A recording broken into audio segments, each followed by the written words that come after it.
slow push from APBR.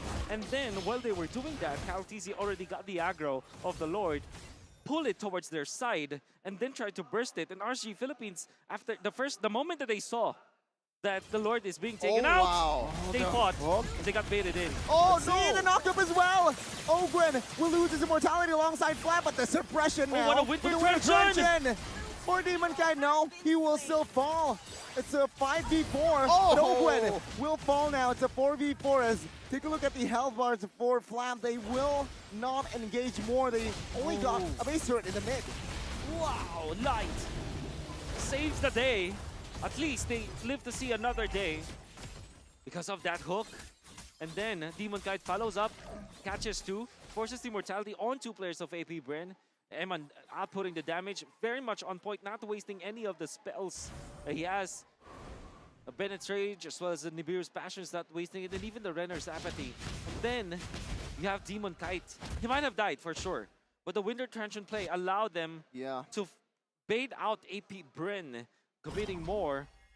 I mean, they have lost their turret in the middle, but they have lasted for another day, another push against APBR.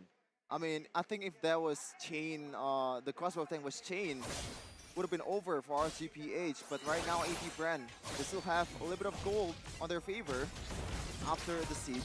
But the game ain't over just yet. Oh, that is going in. Spotted. Oh, good final slash onto it, Aman. Aman might be in trouble as no members is there to cover him. And the pin down on towards Light. That means he will fall, he will lose his immortality as well, and that is RSG. A little too overzealous. APBR with the perfect setup. A wonderful find from APBR. It's a disaster for RSG Philippines. They put Eman in the middle. Understandably so, because they want to clear it out. And that's going for the Hail Mary defense. Cutting the waves. You'll be able to chunk it down low, but Super Marco and the gang, here they go. Aqua with the heavy spin. It's a 5v3. Good final slash, and Marco will take Aqua down. Now APBR again, they will look for blood. Winners run to the buy time. Will it be enough? The answer is no. Eman here, 1v5. Can he do it? Light will accompany. Mid-wave crashing down. APBR, can they secure this? Hard guard, popped as well. Got the Bennett's Rage, but it won't be enough. Here's Eman, and will fall as well. And there you go, RSG will crumble. It's a wiped out, and APBR will secure the first game. APBR, they're done playing around, man. After the loss, the brutal loss against Echo, they're coming in hot. But shout out to Light, that was genius actually. Genius. Yeah. But wasn't enough in the end. For sure, 1-0. The first blood goes to APBR. They're looking for another victory after this to secure that grand final spot.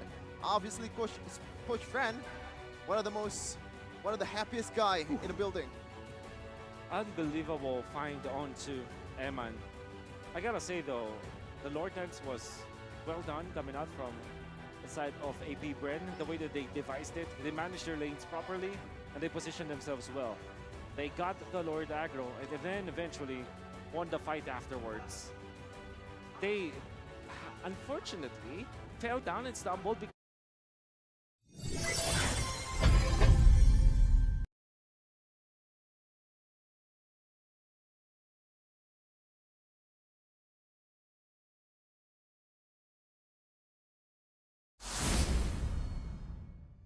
to protect her. Not even the cosmos can stop me. From APBR. Yeah, that was the winning play, right? Flap TZ with a flicker final slash. Yeah. And I think Eman kind of, I would say, kind of disrespected the potential from Flap TZ himself. You should know like how much range that they can cover, especially with this kind of composition. And you have to know that CalTZ has an Akai, he has the Retribution, he has the heavy spin, a lot of movement ability boost, and that is trouble for a gold laner, any gold laner out there. But man, oh man, this was very competitive at the start. Yeah, it was very, very slow. And, most importantly because there are people that APBR are taking over the game, but then just some simple hooks. There could be a good engage coming out from RSG Philippines. And one thing that I also found very interesting is that even when they're struggling to find the openings in their stages, they didn't give up easily. In fact, even after trading Bakaya, he gold. As AP Bren was ahead, and also all of the waves are crashing against them, they still manage to get some team fights. So they still fought. And that's one thing that's very commendable about RSG Philippines, despite them losing this game, is the fact that they are looking for plays, despite the fact that they don't have enough gold.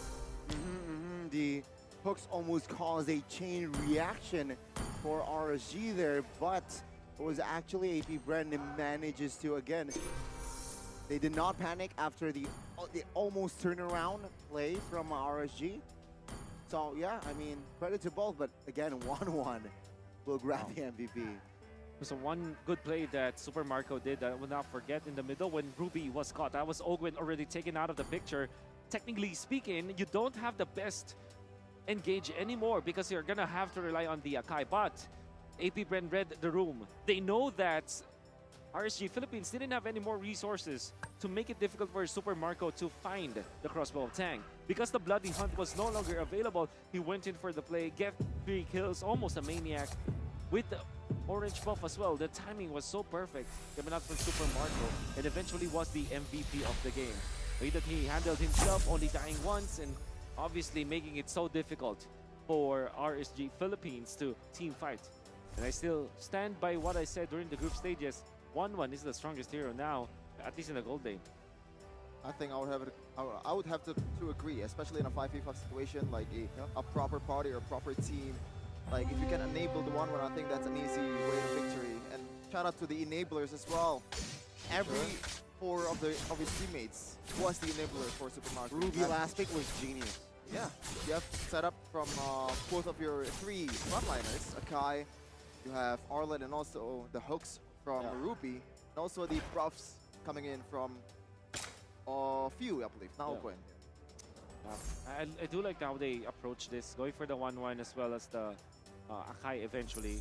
We did say that it should be one of the bans, right? Yep. For RSG Philippines, but then they gave it up, and what the Akai was actually able to do is to force out this Guinevere to kind of panic, because you know that there's always that ultimate that could be a threat for the Guinevere, and they space it out properly. Also, the heavy spin usage is pretty good because they found a lot of opening.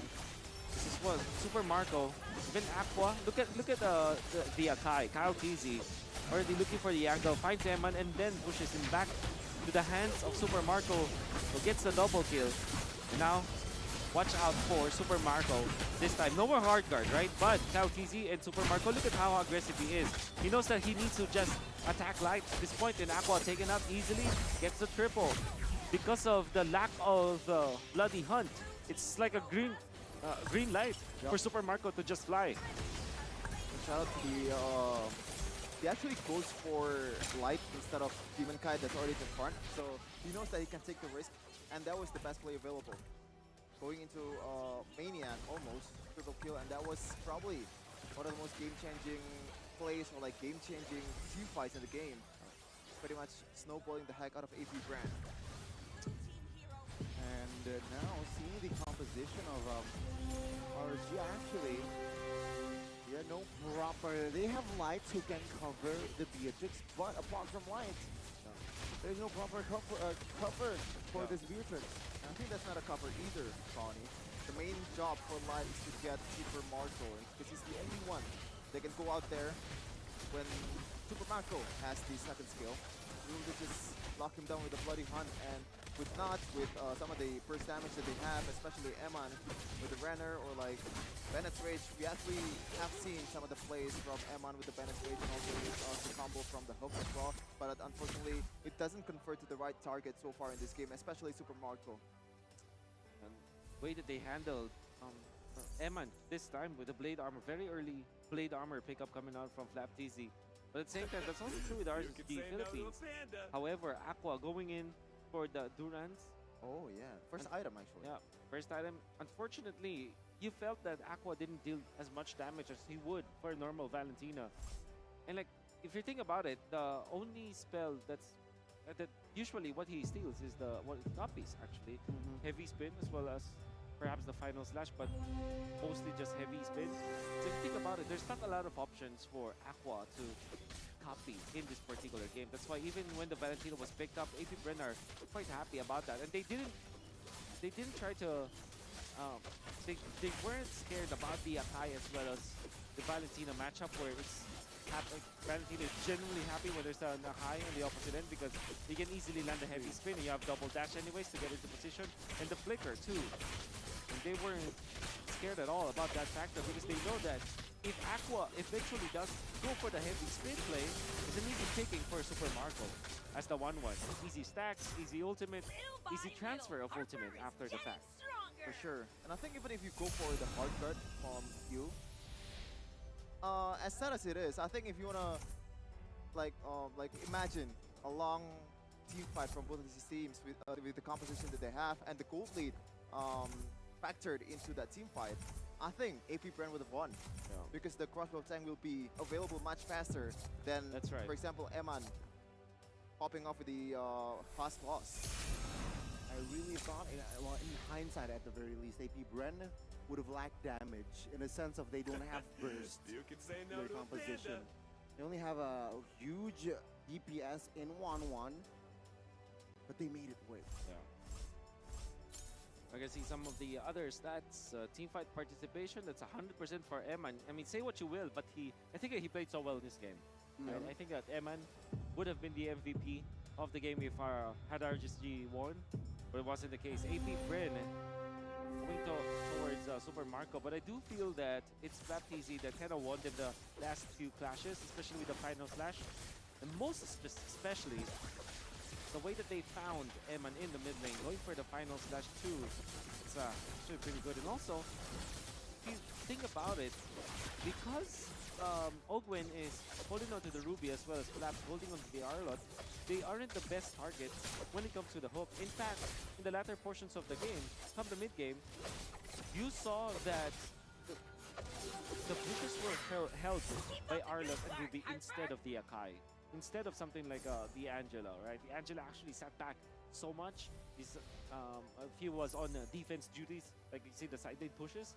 But when it comes to holding onto the bushes and checking those, it was actually Arlet as well as the Ruby, which are both not the best targets And I for think the set of RSG PH. yeah, and I think one of the hardest part of Light is when you hook someone, everyone covers another one. Yeah. Even Super Marco, as a marksman, can punish you with a easy crossbow tank chain.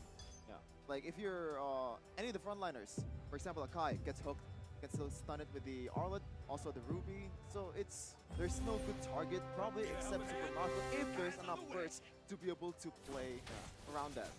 But that is asking too much. Perhaps that is asking too much, but we will ask you guys to name a hero. Name a certain hero. And that is... There you go. Yeah, there you go. What is Bellman? Oh, Bellman. Okay, so we're still sticking to the memes, but yeah, if your eyesight... What are you talking about? It's actually Bowman. Okay. Okay. Is your eyesight as good as Leslie's? You have to prove it by identifying these heroes to stand a chance to get 4,000 diamonds contest ends at November 19th. You can scan the QR code right there at the bottom of both. 4,000 just by naming a hero. I'm sure it's pretty easy.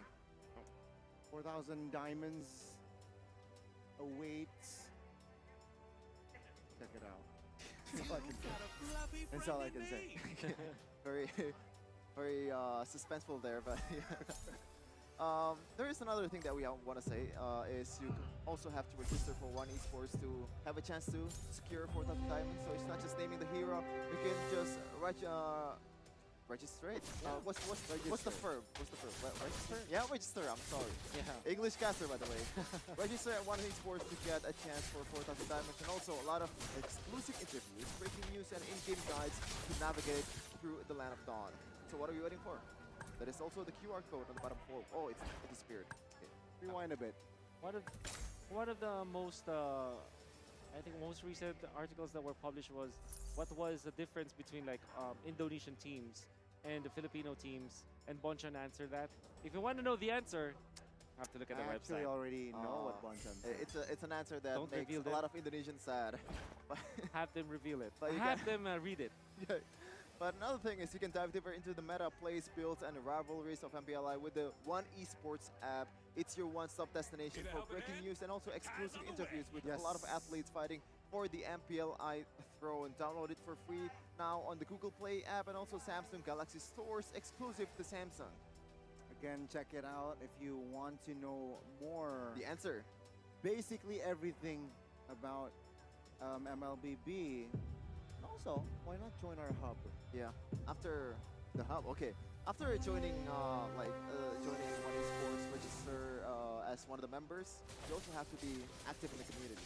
Because if you actually contribute to the community, it also makes the community better. And that is like an easy. It's not rocket science, isn't it? That's very true.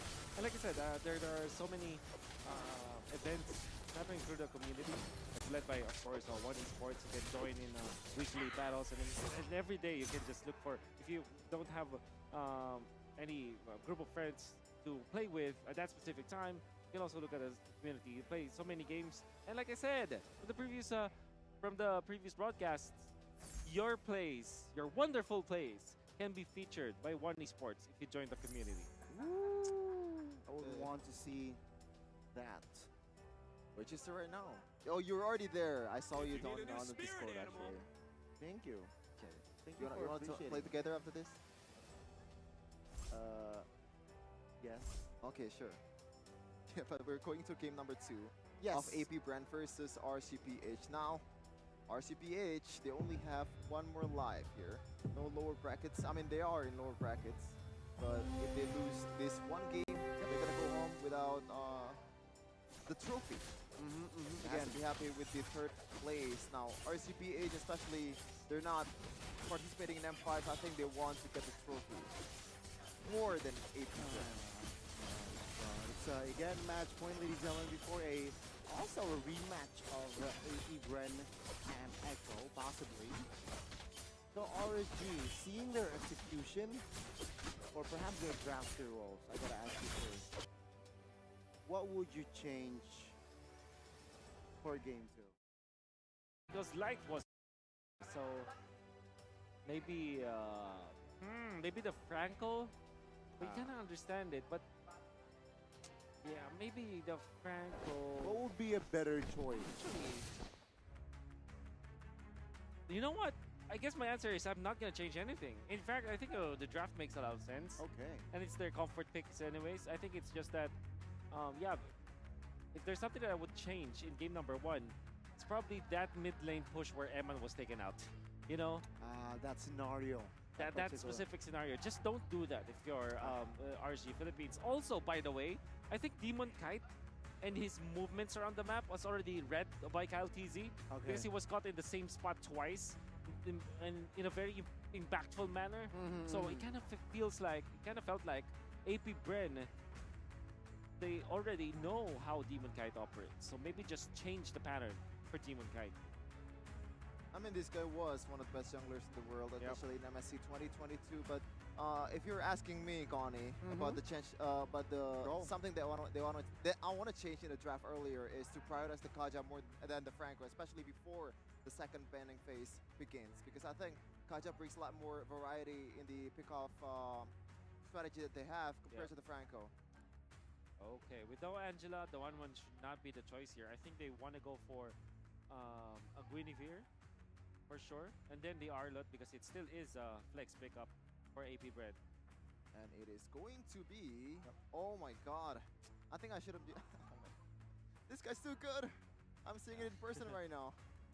2 exact heroes has been big, as Wolf said. Might still go for the Beatrix RSG Philippines. Let's just shut up Why not Connie. Claude here? Very hard to catch. Yeah, I think the Claude is still pretty good. I Claude, agree. Feramis, very good. I'm just thinking that at least for RSG Philippines, they are a Beatrix first kind of team, you know. But obviously the Claude is good. Okay. Or Martis instead. If you're up against this multiple CCs, Martis might be the best jungler for it. But there's some pros and cons, obviously. We can see what is going to be the 3rd pick for RCPH. And Mathilda is still somehow open. This is a very insane combo. We have seen a lot of Faramis Mathilda Yep. in MPLI 2023, and I think I cannot remember this combo losing once, or have they lost before? I don't think so. I think it was even Blacklist wins with this kind of combo. I mean, Echo for also sure. won with this combo. Wow. So, yeah, it's very difficult to defeat. Are you interested in Claude or Irithal if you're AP Bren? Or do you instantly go Ixia? Because I think Ixia actually looks Oh, good wow, on RSG yeah. Philippines. Extra, ban out the XPs, yeah, why not, Yeah. right? Yuzong. I didn't cure And the pain. Paquito, Okay, I let's see. can't. It's gonna They be go Valentina, Valentina. though. obviously. So you ban out Ixia. To me, And oh, obviously all one that more. matters.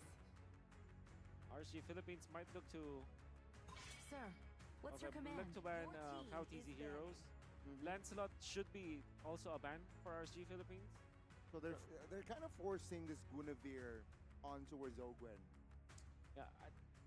Yes, and also because you don't want to be a spot where the Martis will be defeated when it comes to like farming because of the Okay. Lancelot.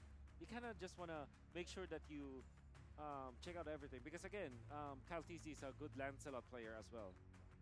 But so far in MPLI 2023, a lot of teams has been prioritizing other heroes more than Lancelot. Do you know why that's the case, Wolf?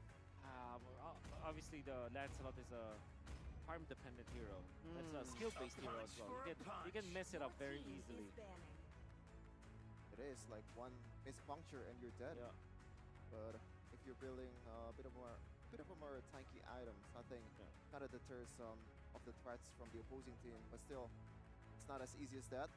The last ban from RSG PH, is it still going to be a Call TZ ban? Yeah. I think, After yeah. knowing Guinevere might be going to the jungle. Like, this is the beauty of AP Brand's draft. Yeah. Still a lot of flex. Either be Claude or Lancelot, I think the ban would be for RC Philippines. The Claude is a hero that is okay when there is the Faramis and you can dive. If eventually RSG Philippines wants to go for Ixia, Claude is an answer in the latter portions of the game. You prefer Extra team over is- Bruno for RSG? I think so. Okay. But obviously the Arlot plus the Guinevere is scary if you think about it, right? But you have the Mathilda and you also have the Faramis. You have so much Yeah. protection on you. And so difficult to deal with. I'm surprised they picked up this Uranus. Uranus. I think they might go Phobius actually for RSG Philippines. Wow. But I'm thinking the best option is like Terizla plus the Ixia. And maybe the next best thing for RSG Philippines is to just get the Irithal. This is my Okay, tempo. Okay. Your team So they go Brody. is picking.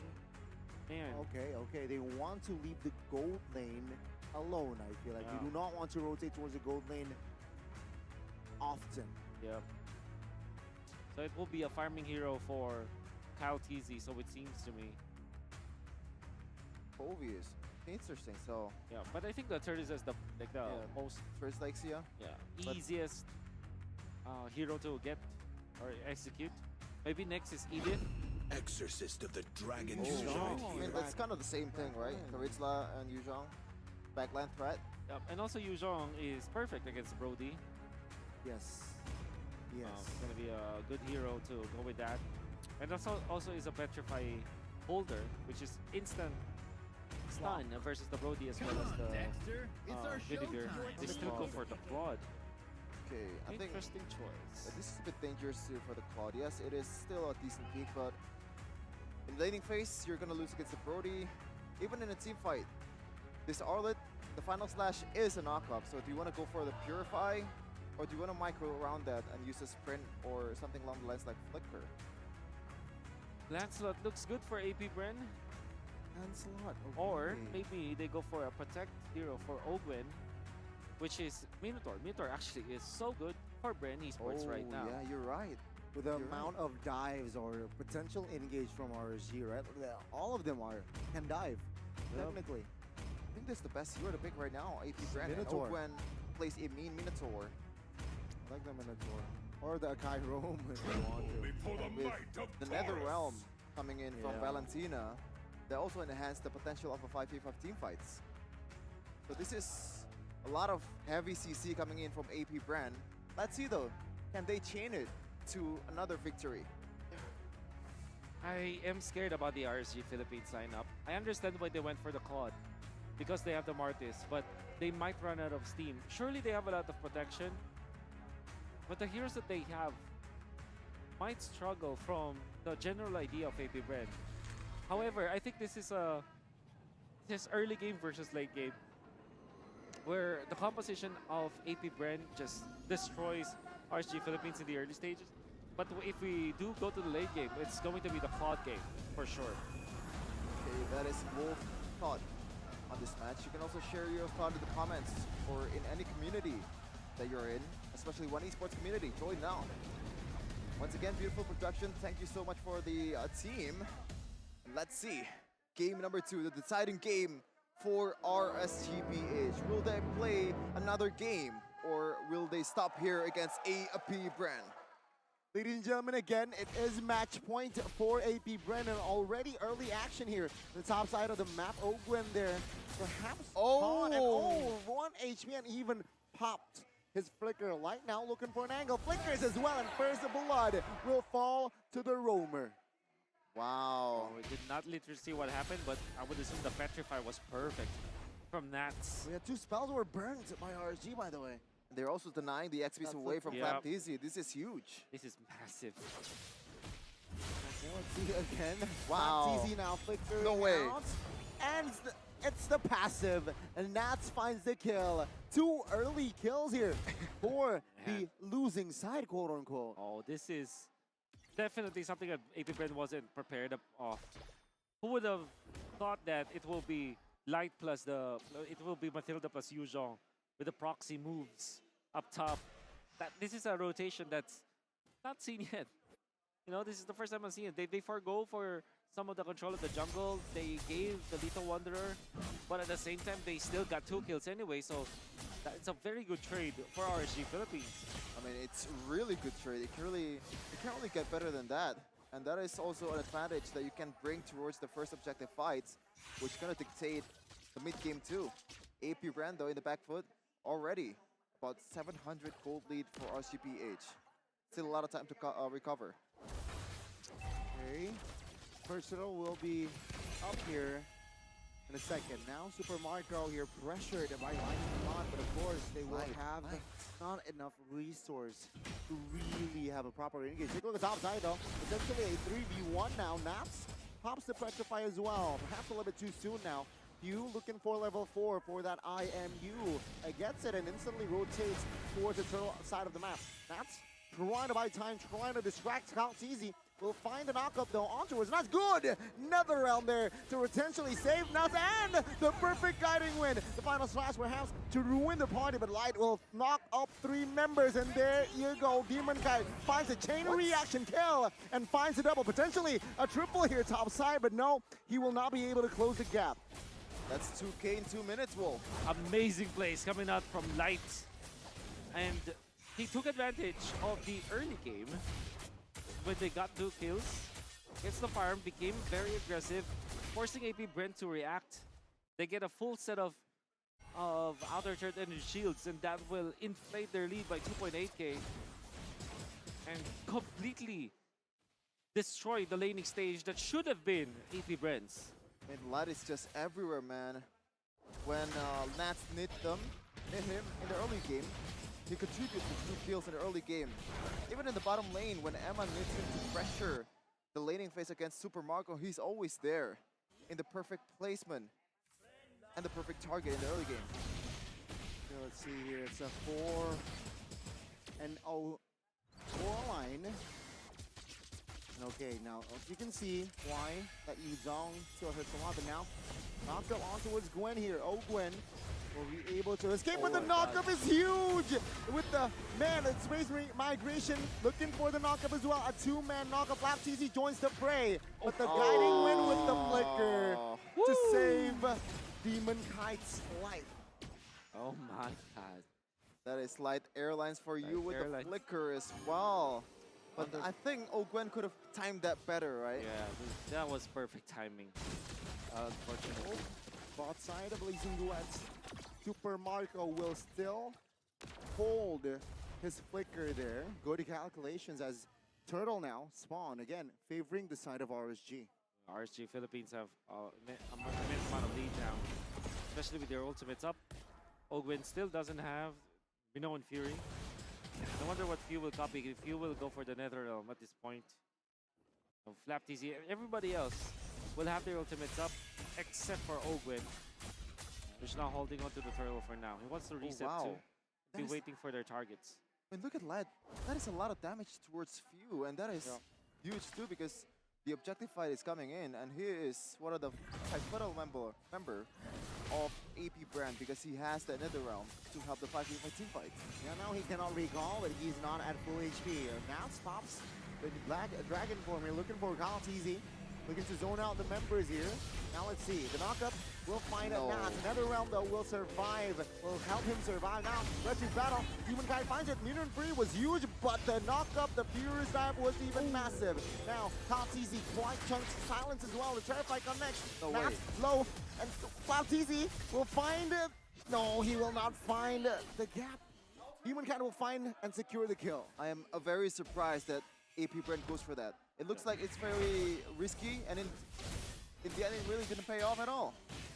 Kyle TZ being outplayed up top. It's gonna be Demon Cash getting out. Eventually, RSG Philippines gets 4,000 gold. An advantage, and it's gonna be massive. Still, 0 conversion from AP brand. Still a 0. This is something that you don't see very often. AP brand. Probably Echo. In the last match, that's the only time where AP brand looks pretty much lost. But in this game, there's no surprise pick or like experimental pick, I would say. This is AP brand's game, and they're losing. You can see here, RSG, they're trying to reset, right? Light low on mana, perhaps the Faramis is also on low on mana. And with the 5 love total kills, it shows that AP brand they look lost here. They need to recollect ASAP. Yep. Fortunately, they have the Minotaur that can kind of save them. I guess when it comes to the late game, surely you would favor RSG Philippines. But at the same time, there are big ticket ultimates that AP brand can use. That's courtesy of Kyle TZ as well as Ogwin with their combo, can chain knock up your opponents. Obviously, the Purify will be a problem eventually. It is. But at least there is that win condition for AP brand. The Black Dragon form now. Spots for Demonkai looking for a flank. Netherrealm now from both sides. Has been popped. Kyle TZ quite low. Good Petrify though. And that's Few. Taking out Kyle TZ is the next target. Flap will not survive as well. And that is a 4-member kill. 4-man kill from the side of AP brand. Man, RSG PH took the chance. Like, saw the chance and took it. Like, that was insanely clean as well. Like, the flank and also the commitment from Nuts as well. 2-0-6 so far in this game. Perfect game for RSG PH and looking for another kill in the mid lane. So the perfect target is for Marco. For Marco, getting picked up so easily. Exactly, and even burns his flicker. That was so easy. It's so weird. Unfortunately, Kyle TZ still managed to secure his orange buff. AP brand are gonna be struggling, and dare I say, every time that Nats is playing so well that he's on point, is in the zone, RSG Philippines just transforms into a different kind of beast. And you saw how on point his usage of the Yuzhong is. The timing as well as the Petrify, perfectly played by Nats. See here, circling Eagle, not yet committed, but it will help RSG claim the third top lane. RSG, they're playing this perfectly. Are they doing what they did again yesterday? I mean, I think at this point you have to bend the Faramis, man. Every time RSG PH or Aqua gets the Faramis, it seems like it's always an instant W. Absolutely, it's just a dominant game, especially with the Purify, as Wolf would say. If he gets caught by Kyle TZ, like you can just pop the Netherrealm as very instantly. And even if Ogwen goes for it, he has to time it perfectly too. And so far, I don't think I've seen a chain CC that is quite clean from AP brand to be able to respond to RCPH. RSG Philippines with that 9,000 gold lead. And the are very fond of this kind of gameplay, right? Yeah. Whenever they get cut, 5-0, 9-0, they don't stop. They just don't. And they take over 8.9k. They're going to be punishing Super Marco. And already, at this point, the early game composition of APBR, I would say that there's really no chance for them to recover. It would take a miracle for them to get back. They don't have the better late game compared to RSG Philippines. The good thing is, like I said earlier, there is a way for them to find miracles because of the Minotaur, because of the Guinevere. Yeah. There is a chance, but it's very, very slim. A lot of disablers for APBR, right? For the side of RSG, but a lot of enablers perhaps for their side here. LTZ, Airborne will find the escape though. And again, let's see here. Can RSG keep the spotless record? They did it last night. Will they do it again in this game? And APBR doesn't have that solo laner, doesn't have that far laner that can be a nuisance in the front lane. Meanwhile, Super Marco might be in trouble here. Oh, That's the flicker. Yeah, let's see here. Oh, that's With huge. the NetherRealm as well. That's huge. And that is just RSG trying to bait out spells potentially. Now they're looking for the mid here with the Lord as well. Nas committed the Black Dragon form. There you Looking go. for a zone. Oh, that's a good kill. Amon now taken out. That's the first kill in the game for APBR. And a very important member as well. Wow, unbelievable actually. Again, they need miracle. Miracles at this point. Yeah, It's plural. and that time, the way APBR secures the first kill of the game was through Eman not having that purified, through Aqua not having the NetherRealm. So you have to burn it first to be able to get something out of it. That's right. Still 9k though. A huge mountain to climb for APBR to be able to secure this series. Okay. Not gonna be easy at all. Absolutely. Already a retribution from Carl TZ, but still a lot of time on the Lord. RSG PH 8.4k gold lead in a span of 12 minutes. This is something that we've seen a lot yesterday. A lot of dominations against Homeboys and also APBR themselves. And right now, once again, they're on the receiving end of it. APBR here clumping up S5 in minute number 12. Oh my god, I thought is wow. 12 minutes already this dominating. 2.8k gold lead between the XP laner. Whoa, that is huge. Huge. You know, finds a jump here. Good final slash to perhaps disengage. Now NetherRealm pops inside of RSG. Good! Petrify. NetherRealm though will be triggered from the side of APBR. Now torn apart memory will not find anyone, but that is APBR losing a base turret in the mid, potentially soon top side as well. Oh. I think Not too Oakwood bad. would have gone for it before, like if Flap TZ or like Nats didn't go for the Petrify. So I think that's also a game saving, not game saving, but like a really good micro display from Nats. Kind of like wasting the NetherRealm away from Few. And that way, APBR doesn't have the chance or doesn't have the window to be able to win a team fight in that chase. Good read. Overall, APBR, that's the best defense that they could have ever wished for. Especially because they now can have a little bit of an access to the Lord area. Fortunately, the lane that was pushed was the middle lane. So that means that they can still naturally win the long lane and the short lane. But they definitely have to win this Lord fight. Look at the positioning coming out from both Light and Aqua. They're ready for this. Okay. Resources-wise, APBR, they're at full. Right? 14 seconds before the Purify. They want to make a play out of this. They want to buy time perhaps here for the side of Eman. But APBR, they could not pull the trigger. Top side, it's Brody pushing, so they're at a man disadvantage here, APBR, if they commit a fight. They're gonna blitz. Look at this RCPH. Oh, with the information that Super Marco is top, Nas opening things up here. And with that, Humankind finds a free Lord. Again, it's so difficult for APBR to contest anyways. So they have to be just better at the defense. Cannot afford to make a mistake now if you're APBR.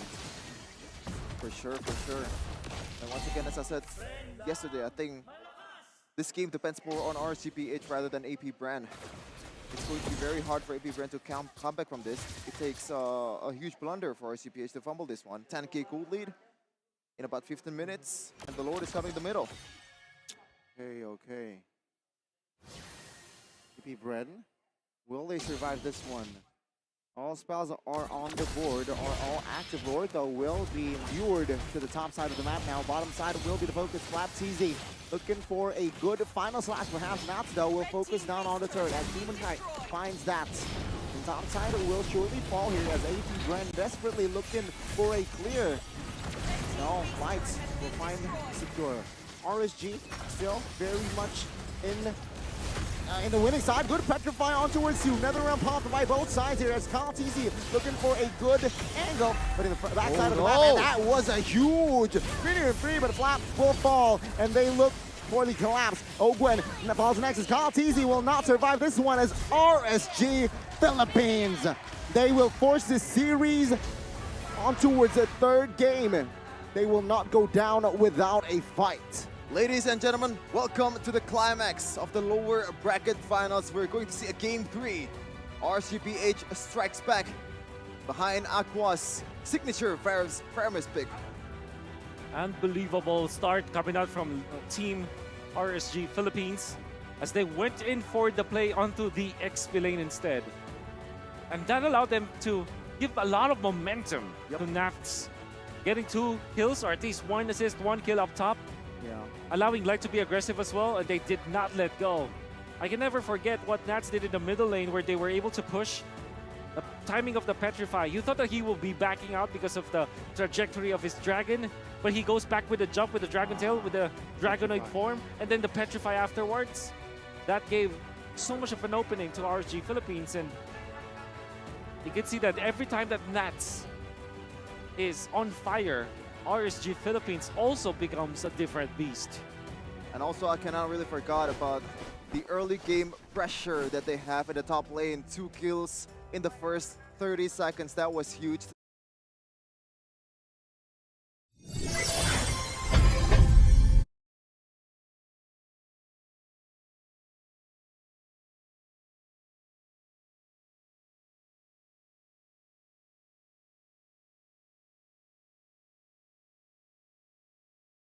Whether it's bottom lane or top lane. Ooh, okay, so maybe maybe the Franco. We kind of understand. That is somehow trigger. Where does my opponent to resolve come find from? Or a marksman that is mobile. Being a right? father, Either for the one. Earthel or the Claude. In this case, the Claude was the most perfect answer. And you saw how Amon played it. Yeah. I think obviously for AP Brand, they have a draft that is winnable in the early stages, but the fact that they lost what could have been their advantage was obviously very shocking to everyone, including myself. But maybe because they didn't take for account like there could be a pocket strategy or a unique rotation, well, that RSG PH did. As per usual, Aqua on the Faramis. 6-0-7, still perfect on this guy. I believe in the playoffs, he hasn't died even once on the Faramis, right? I believe that's the case with the usual Purify as well, so denying all the CCs away from the opponent and can cover for his teammates. So you can deal damage, Don't be you can afraid make a play to with brave the road Stampede, ahead. And also, the biggest ultimate in the game, which is now was that NetherRealm. I think it's just so good at the timing of the NetherRealm. Absolutely. Very smart at it. Because see, aggression coming up from Light. We weren't able to find without the exact first rotation, but at the first minute of the game, literally before the 1 minute mark, they have found an opening. And then, because of the XP advantage as well as the gold advantage that Light has, he just played on the jungle of AP Brand, and AP Brand couldn't breathe afterwards. Just the aggression. If you're gonna, this is one of the openings that we saw from Nats, eventually going back and hitting that wonderful Petrify. Oh my goodness. Nats does not waste his Petrify. I mean, even if he sees like 4 people, he makes sure that he has a combo afterwards. I think he's very much in the zone with this Yuzhong. And you can see that even after that, they will get back and respect AP Brand. They will find another opening here. Look at that. Beautiful play coming out from RSG. Oldwin tried to go for a 4-minute one period, but there's no damage at all from AP Brand anyways. I was gonna say that this Claude in this game is going to be hard for him to play or like land a good blazing threat, and I think that's also the case in this game, right? We haven't seen him really. Oh my God, this blazing threat was quick from Super Marco, from Emma, but somehow RSG PH still wins every fight that he's in. I think the perfect scoreline again for the side of RSG PH. That's 1 kill towards Emma. Unfortunately, that was a very rare sight because there's a lot of conditions that needs to happen for them to be able to take out Eman. So they have to bank on the fact that there's no Nether Realm, there's no Purify, two big battle spells to not have, as well as an ultimate. And then even after that, you have to also think about the Matilda that should not be there too, because if the Matilda was there, there's a lot of sustaining. And you saw how Light was able to utilize the flicker to save his teammates. Right? There's so many plays that RSG Philippines can make around the Faramis plus the Matilda. 5 seconds till the enemy reaches the battlefield. RSG Philippines Smash them! took advantage of All one of the troops strongest deployed. combos that we have on the supporting role. Yep. Initiate Light retreat! going for Enchanted Talisman. Class of the OS is going for the Holy Crystal, knowing that he's snowballing in this game, and he is definitely falling. A lot of damage has been forced. 1-0-4, a perfect KDA for this guy. Doesn't really matter if you put him on a pickup hero, he's still gonna perform. A healing hero or support hero is still gonna perform. You have been slain. You can do it all. Means that AP Bren will have to look towards game number 3 with a different idea. Ally has Surely, been slain. An enemy has been I slain. think Ally the has Arlot been is slain. a good pickup. However, given both Matilda as well as the Faramis, I think that might be the problem. So they always automatically ban Bruno. That is very interesting. So maybe next game is the game where, okay, how about we give the Bruno, because RSG Philippines, they're a very first kind of team. I saw that, right? Yeah. And to add to that, I think they will switch sides as well here for the third game. Most likely. So again, totally a different approach here, perhaps from Wow, Aqua is the carry, 77k damage. Specifically in that last push, I think that his usage of the Ghost Bursters was so on point when it comes to like min-maxing the range as well as the radius of the area protect of the pull and also of the Ghost Bursters with, hitting so many heroes and the minions all together. There was even a time where he eventually got the pull of the For obvious reasons, RSG Philippines are winning so much when Aqua is playing this Faramis, because it's a different kind of hero in a way that you can support your teammates, but also you can be aggressive. And Aqua kind of likes those kinds of heroes. Obviously, when we saw them become the champions, Aqua's hero pool was all about like your nook mages. You're sitting back with the Xavier, the Parka. This time the Faramis is a in-your-face kind of mage, but he can still play it conservatively just because of the ultimate. So it's a mixture of both heroes that Aqua and Killing spree! It's sort of the full difference over time. I believe when it goes down, it's when Eman was taken down. The only kill the AP Brand has. And I think this is interesting, right? I think, okay, this is the competition. The supposedly proactive team was supposed to be reactive. Meanwhile, the reactive team is the proactive one. Why is that the case? It's mainly because of the 2 kills up top. That really set the tempo for RSG Philippines. from the get-go is Change it up. Exactly. And obviously, Nats, Unstoppable! I think that it's now time for all of you guys to look at the games of RSG Philippines and kind of review it. Because I think that Nats, whenever he's on fire, he's unstoppable. He's like a Super Saiyan. Yep. Or I don't know, the Spider Nats when he transforms, SSN, Super Saiyan Nats? Super Not Saiyan? Yeah, I don't really watch Dragon Ball Z very often, but we're going to see though. We're going to see what our host has to say about these two games just now. So, Rose, Clara, first stage. An enemy has been slain. Yes, Postman is Our here! turret is under attack. Clara Panda and Double kill. Rose Panda. Why are we pandas? Because of the Indonesian talent. They call us Panda. Wah. Okay, tapi menarik banget. This is 1-1. This is final lower bracket, so anyone who wins goes to the grand final slot. Yes, we are still in our lower bracket final matchup between AP Brand and RSG Philippines. We are still looking for one more team to fill in the last grand final slot. Betul, di tengah-tengah kita mencari satu slot terakhir. An Namun enemy ada has orang been yang slain. hadir, tentu saja salah satu teman dari kita semua. Your team One of our destroyed friends. the turret. Jika I'm not from An Jakarta, enemy can has you been guess slain. where he is from? I'm not really good with places. Oh, he fly from far away. How far are we talking about? Further than Super me? far. Further than me? How long is the flight? An enemy 1 has hour? been slain. No, I came from further. 1.5. 2 hours. An 2 enemy hours. has been Okay. slain. Okay. Anonim from Surabaya. Double kill. Jadi kabarnya Nim? Tapi Ape. So ya, gimana kamu nonton ke sini? Datang ke sini. Bagaimana kamu melihat MPLI 2023, Nim? terus sebenarnya saya You dukung have ini. slain an enemy.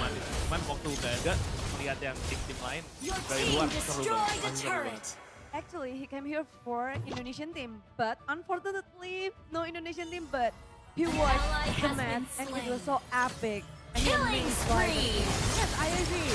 The Filipino teams are definitely putting up an amazing show for all the audience here on ground and of course online. All right, and then I want to ask, since you're already here and you're watching this battle, Shut in this down. match, okay, this lower bracket final match, who's your pick? Is it AP Bren or RSG Philippines? Kind of like every brand. Killing Why? spree. In game 1 especially, I like how they play. I like how You much have they been are. Even though slain. the second game is not so much, but I really rooting for every brand right now. AP Bren. So you want to see AP Bren and Echo again in the final. So technically it's like a rematch of yesterday's upper bracket finals match. Sorry? You want to see AP Bren and Echo again in the final. Yes, I hope so. I hope Oh, okay. Oh, yes. Is it Echo and An AP enemy Bren? has been Who do you slain. want to win? still every brand. Still AP Bren. Wow, Happy Brand fans here. Jadi dia melihat bahwa permainan dari Happy Brand, mereka begitu percaya diri. Di game pertama maupun game kedua terlihat agak sedikit shaky, namun dia masih melihat kekuatan dari Happy Brand. Dan bahkan dia berharap Happy Brand bakal bertemu lagi dengan Echo di Grand Final dan Happy Brand akan mendapatkan Grand Final itu dan menjadi juara. Yes, okay, now let's talk a little bit about the second game. You said that the second game AP Bren was a little bit shaky. An But enemy I feel has like been slain. RSG Philippines performed really, really well. Now, we even ended the game with a Faramis Initiate Mania, retreat. which doesn't really happen often, right?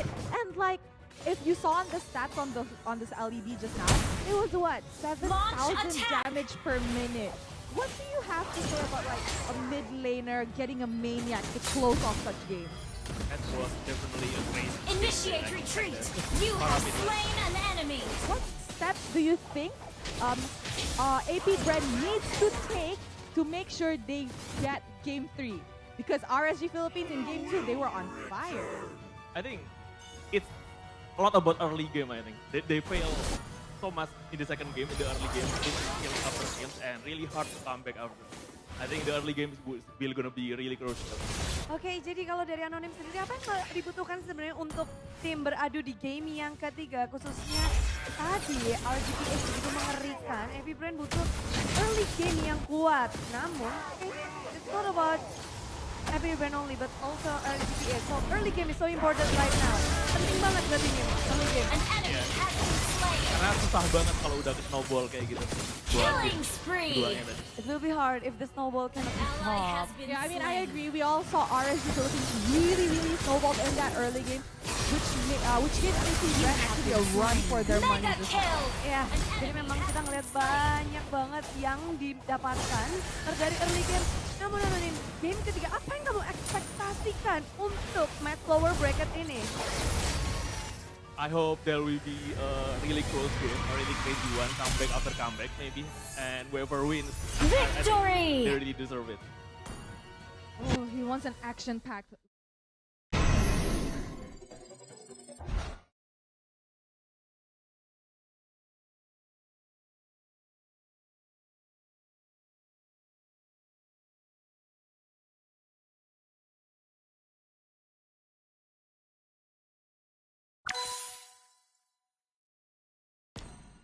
To protect her, not even the cosmos can stop me.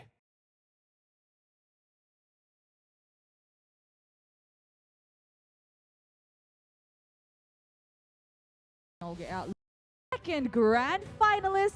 So guys, I think everybody's ready. You ready? You ready to see AP Bren win? course. You ready to see? Of course, we are ready here. All right, since he's Team AP Bren, I'll go for Team RSG Philippines. You go for? For the win.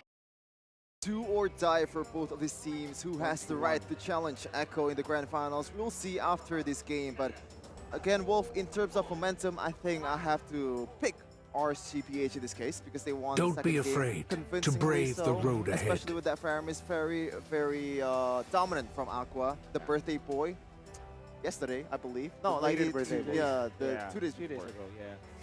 Yeah, I think obviously we can easily say that RSGPH has got the momentum, but between RSGPH and Bren and AP Bren, for example, if you look back at how their best of 5 series went, was one game for one team and then another for another team. It Don't was, be afraid totally the to brave exchange. the road And, ahead. yeah, so I don't think that we should be basing on whoever won game number 2. This is Yes. literally the best of 1 now for both teams that might only adjust to whatever happened for game 1 and game number 2. Maybe just change a little bit. For example, maybe the Bruno will not be the man anymore for AP Bren. Okay. And for RSG, maybe they just want to secure the Demon Kite hero as soon as possible. Like getting the Martis I heard earlier Layla on accompanied might you be during good for my them. Like, absence. we know for sure the Demon Thank Kite, you for he's not looking known after for the her. assassin kind of heroes. Yep. He's known more of the fighter slash utility type Yes. of You jumpers. need Yeah, so again, it will be Light will perform. I think that those in game 3, and also with the high possibility of they will switch sides here. I think that the new heroes will surface in game 3. New heroes. No heroes outside of game 1 and 2. Okay. I mean, we have the best Paramis user in RSGPH. On the other hand, though, in AP Bren, we have also the best Leslie user in this tournament. Technically, because that is the only Leslie game we've seen so far. Yeah. We will see. Will we see those kind of picks in this game? For AP Bren, I think that they still have nightmares about that Leslie, so probably not. Yeah. I think overall, AP Bren will just stick to what works in the metagames. Like very simple. They're going to be approaching it very simply. Yep. I think it's still proven that Brody is not a hero that can win you a series or a match in playoffs. I mean, I like that hero a lot.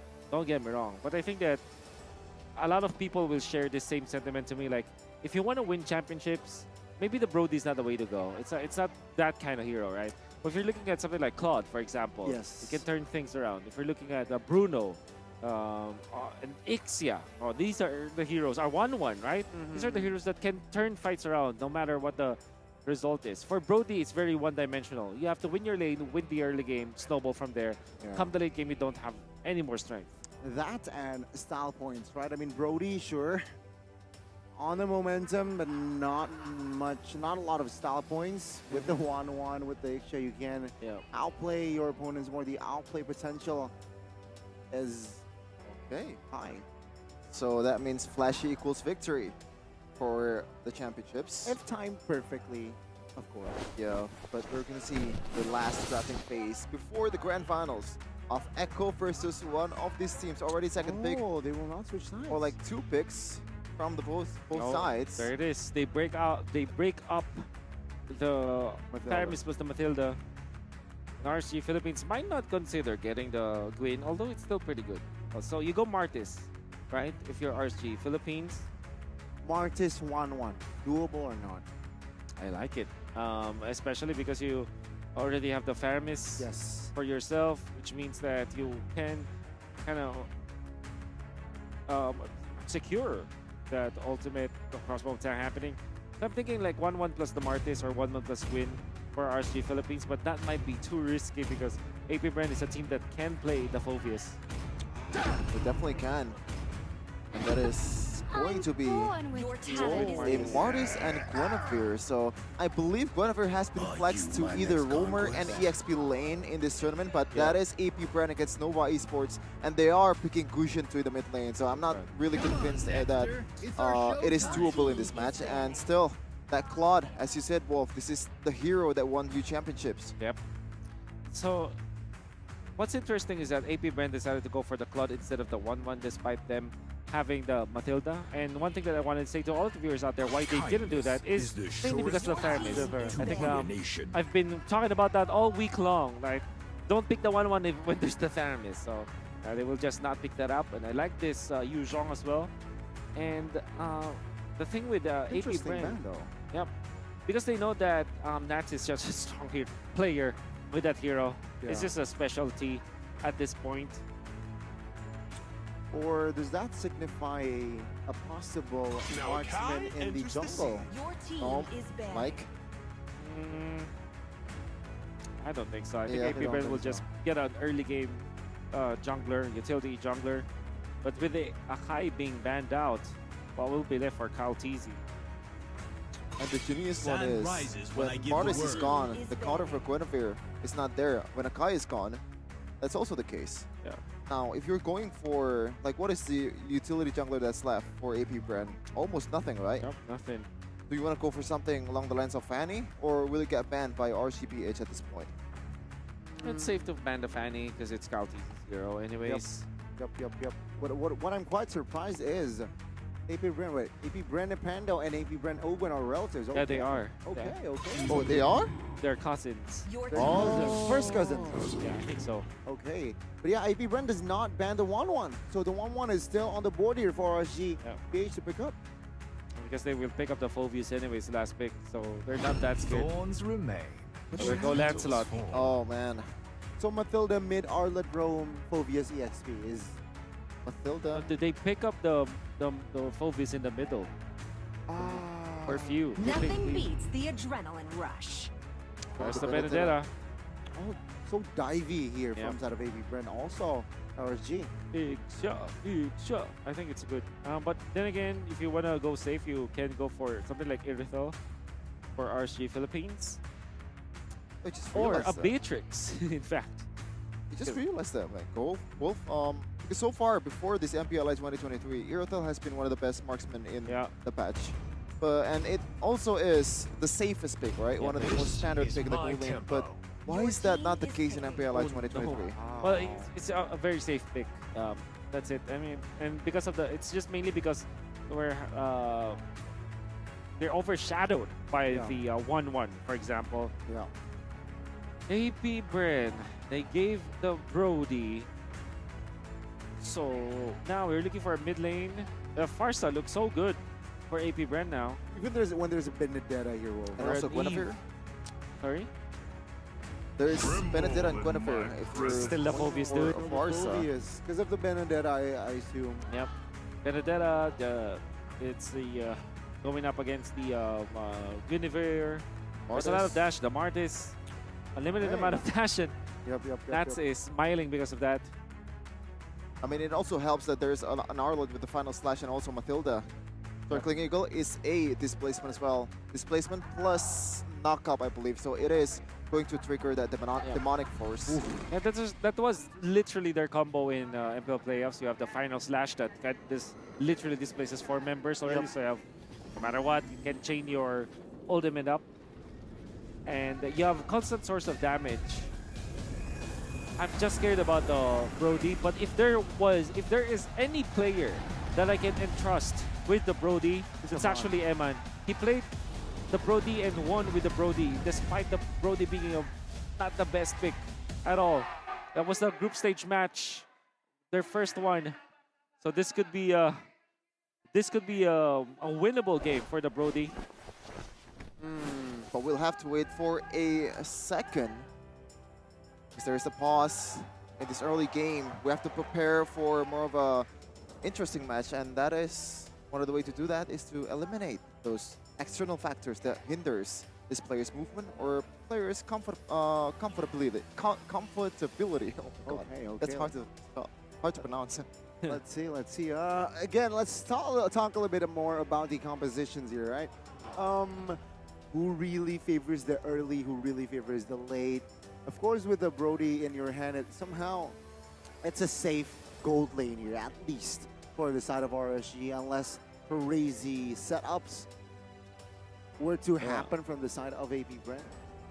Can be said, but then again, you have Mathilda to go with the Phobius. So that's very strong when it comes to early game team fights.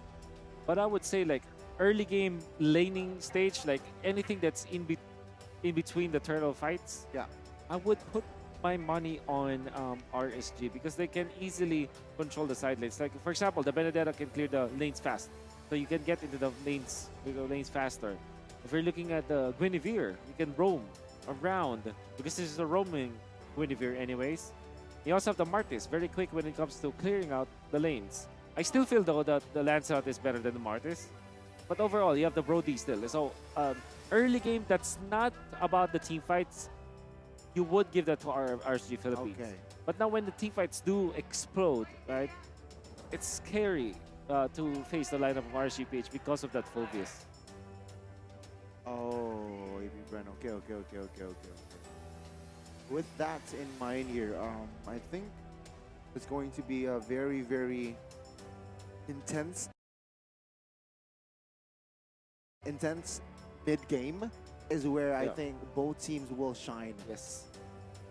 I think this will be a much closer game, I would say. And I'm excited to see it because now this is the last game for both teams. One of them will not be making it to the grand finals. One of them will be ending their MPLI run. And that's exciting to see because both teams have that caliber for wonderful plays. For sure. High-level players plays high-level games. That's right. We're going to see the crowd for a second. This is the situation. Carta. Yeah. If you haven't been here before, you have to come here because there is still a chance for the grand final after this. Echo versus one of the teams that's going to advance from this match, and it's going to be decided with this very single game of RSG PH versus.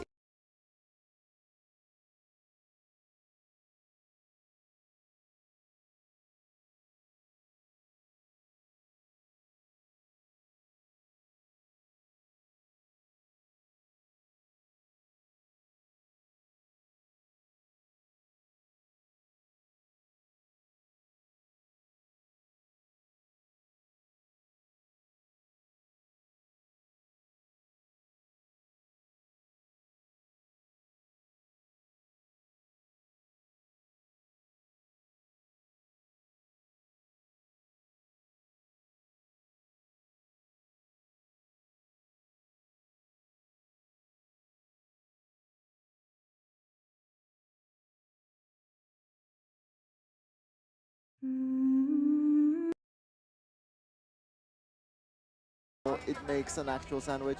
I don't know why, but CITB. every time I see somebody like munching on Hello Panda, I kind of wanna do it too. Especially because I have like 5 boxes of Hello Panda in front of me, right? Just snatch it. Do you think that they'll be? I mean, there's no one that can say we cannot do it. That's So, also true. Yeah. That's also true.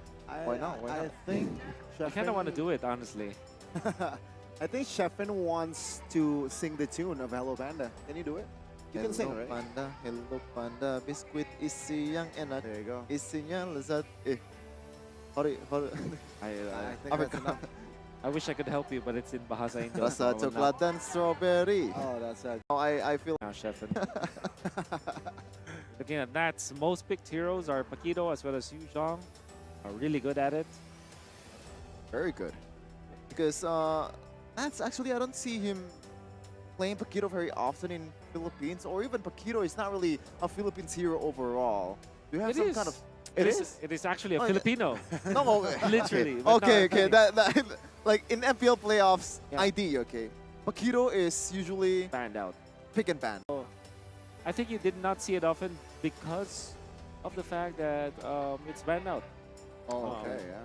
This it's very unique, the meta game, because you can split push.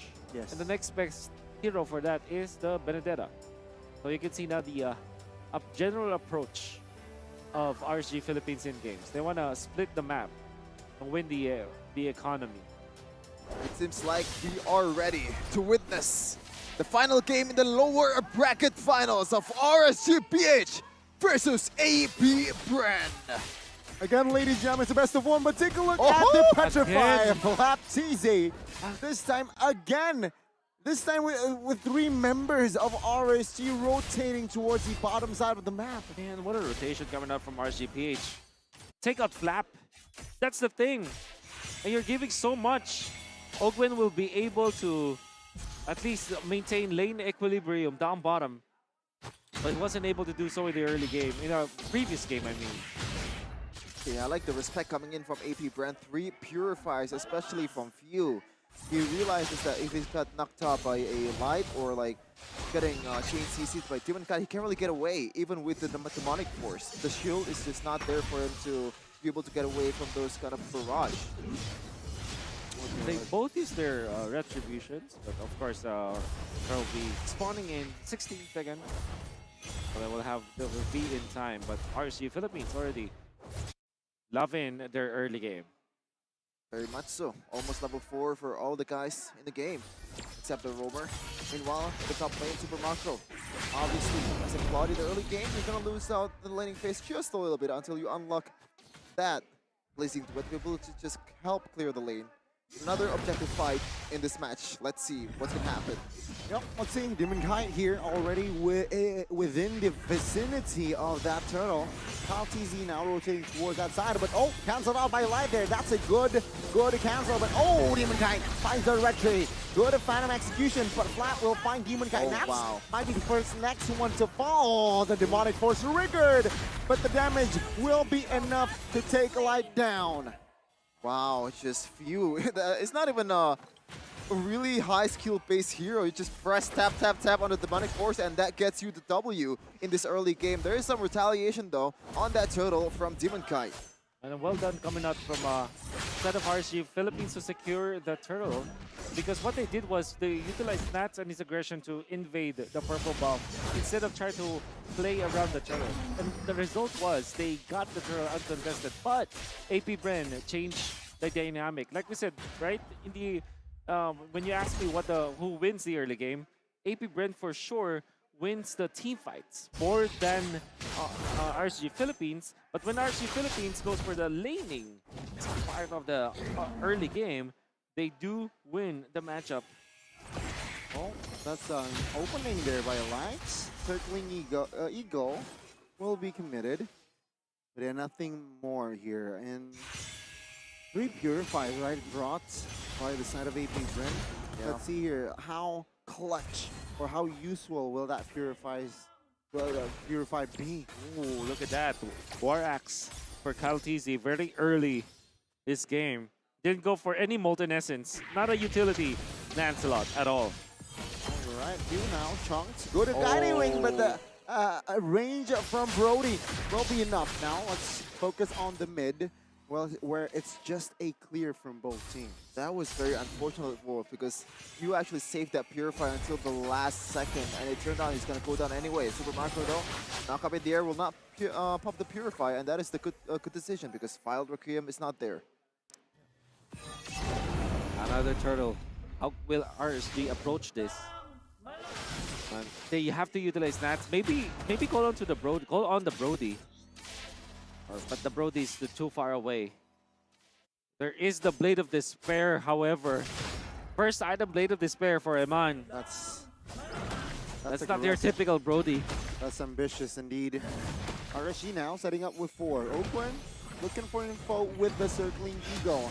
Finds the flat final slash, though. Oh, take a look at that here. Final blow towards the backside here. Turtle will fall to the hands of Kyle. Now another round pop. Kyle Teasy looking for a kill on towards Nats now. Who's looking for the eye for an eye. Good one, but Few will secure that kill in the backside of the map. You can see Few almost there. Well, not Few, but it was a flap quite low as Demon Guy failed to find the assassination. It's still pretty clear that APBR will have a superior team fighting duo compared to RSG Philippines when it's a 5v5. And now they're going to be taking advantage of that, even calling out to Ogwin. And this is how the Lancelot naturally wins against the Martis. Even when the Martis snowballs, the farm on the jungle is way, way easier for the Lancelot. Well, it's not quote-unquote easy, but more like it's faster. So you can invade, you can call your Matildas to make it even more quicker for you to take down the enemy jungle creeps. And now APBR are winning when it comes to the gold. And I think we might be looking at one of the only bad Benedetta game in MPLI 2023 so far, because so far Few has been absolutely neutralized the expectations from Knots. 0-1-1 in this early game. Still a lot of time though. Ogwen, no problem. That's a knockup, and again, I mean, it's still quite early here for the side of RSG. They have multiple ways to neutralize this situation, but APBR a very comfortable lead coming into the mid game now. Going up top, for sure. On the other side, look at the collapse. And APBR going in for the pinch. Lancelot already going for the backlines, while all the rest will just go straight up top. 3-2, 1K code lead for APBR, and that's finally getting some solo plays. And that is where Few is not in the vicinity. And I think Nats has to play the far lane much more than he plays in the team fight, because that is where he is able to help the team even, because if there is more dashes in the team fight, and that is going to be the trouble for RSG PH.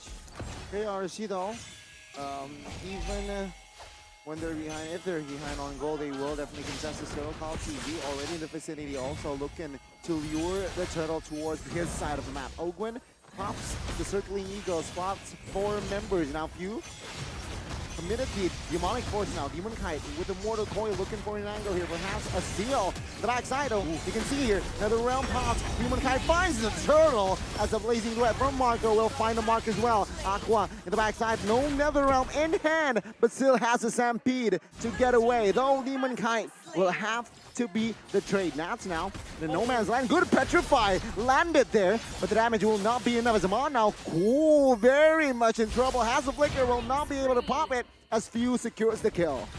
And again, I think that was a very weird engage coming in from RSG PH, because I don't see any kind of window to be able to win the team fight for this team. Yes, sure, you can secure the turtle, but at what cost? What cost? Well, it was a lot, because they lost Demon Kite, they lost them, and I think that they were banking on the fact that Nats will be able to get into the backlines, but they used Light first, go for the stun, so that they'll be able to eventually control Chaos easy. But that meant that they didn't have the damage to prevent APBR from winning the team fights thereafter. You can see that Super Marco outplayed Demon Kite, and then they punished 4 as Eman was taken out of the picture with the final slash that you saw coming up from Flap TZ. APBR winning the team fights, and right now they already are controlling the tempo of the game. A very comfortable spot as well, because they have the better late game compared to RSG Philippines. Well, APBR, they want an invade here on the purple. You know, they will not commit for APBR. They will wait for the next neutral, and that is the first lord of the game. And I think if they want to play both proactive and reactively, APBR still has the advantage either way. Meanwhile, Ogwen, it's just the poke. And I said that because Call TZ is really good in a sustained team fight, and all the members of APBR, it's hard to catch for Light. You have the Purifies, you have Lancelot, which is gonna dashing around here and there. Like, what are you gonna do about it? There you go, another Purify. Yeah, Purify pops. Final Slash committed by Flap as well here.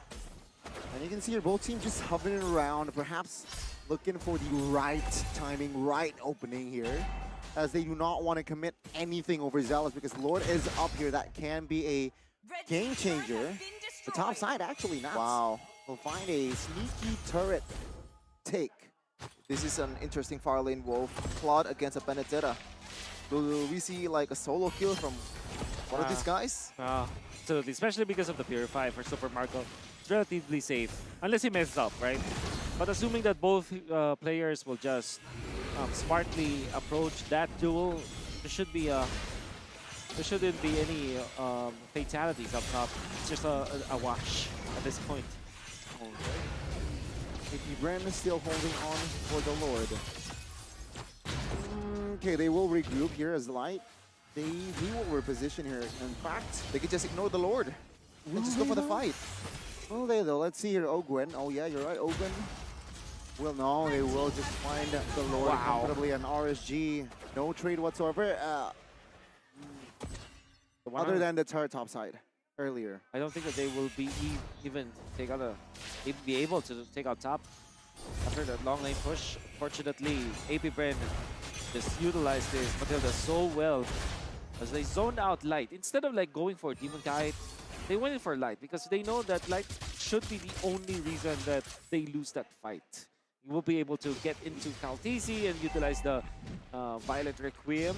But the fact that he was poked already, they know that there wasn't any access. And they also know that the Benedetta was pushing top lane. So there's a lot of information that was given to them. And their decision-making was on point. They win the Lord fight so easily. And this might be the first time we've seen a team decode an RSG PH with Aqua on the Faramis. A very lethal Faramis that we haven't seen the impact so far. Now Purified Pot by Ogwen. Demonic Force will trigger the Nether Realm. APBR, will they advance? Good decision. RSG though, they will fall back to their base. The Force Lord needs to be managed there as APBR will claim the free turrets here in the mid and yeah, just the mid. Actually, top side has been relieved. And it Wanna seems go for like Nats. But that's way too fast. That's a Benedetta. with the Ducati skin. That's right. What color is vroom. your Ducati? What color is your Ducati? I don't have one. Unfortunately, I spent like, I don't know, 5 bingos and didn't get it. Tough luck. But yeah, fight. Yeah, the recipient of the final slash flickers away. Good Whoa. knockup though. Whoa. That almost spelled for disaster, but APBR will continue their pressure in that purple, which Demon Kite will still get. Okay, seems like so far, every time either APBR cannot really commit onto the turret, they always didn't want to commit. And I like that. RCPH knows that every time Few has a demonic force, they can't really win the team fight. Yeah. Especially with Nuts on the vicinity. I think Nuts just leaving the team fight and just do his own thing is much more beneficial than his trying to impact the team fight, because it's going to be an Uno before scratch for you. Some pokes onto Few. See how tanky he is. He dealt the most damage, by the way, 36k. Yeah. But there's a lot of setup for him. Like I said, the Circling Eagle, the Final Slash, his own Demonic Eye, or Astro's Eye. APBR are, they have this clear draft, I would say. And it's funny because we were thinking about the Phobius 3 picks before, 3 slots before it was actually picked up, and they still managed to get it. And now you can see why we're thinking about that hero. I think it's more like you instead of we, Wolf, but we'll take the credit as well. We love to do that. Right. Yeah, we're going to see another objective team fight with APBR still on the advantage. And I don't think RCPH wants anything out of this. But I think top side though with the trade actually will somehow they at least get some sort of a compensation though. The purple now. Let's see, Kyle still has the retribution and will find it. Good mortal coil and Ogwen will back off. That's though. Oh, good petrify there. But you can see Purify all around the board. Clap TZ will might be taken down here as good Nether Realm here by RSG. Perfect time.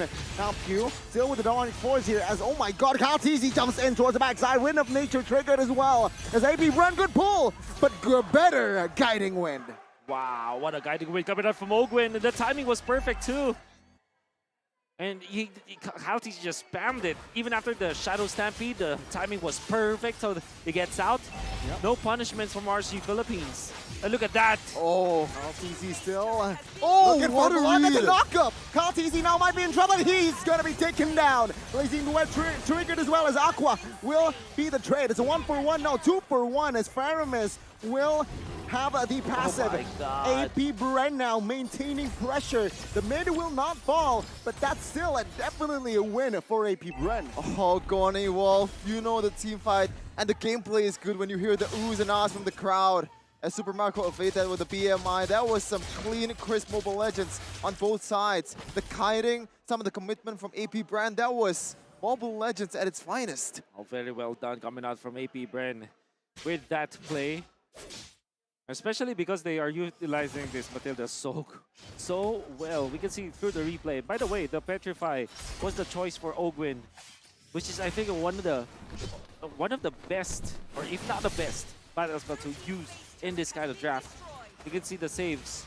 And then eventually they will be able to get more as Few just dunks it home.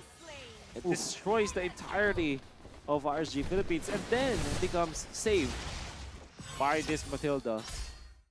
And that's been the story so far for APBR, right? Just Few putting the whole RSG PH on a poster. Yep.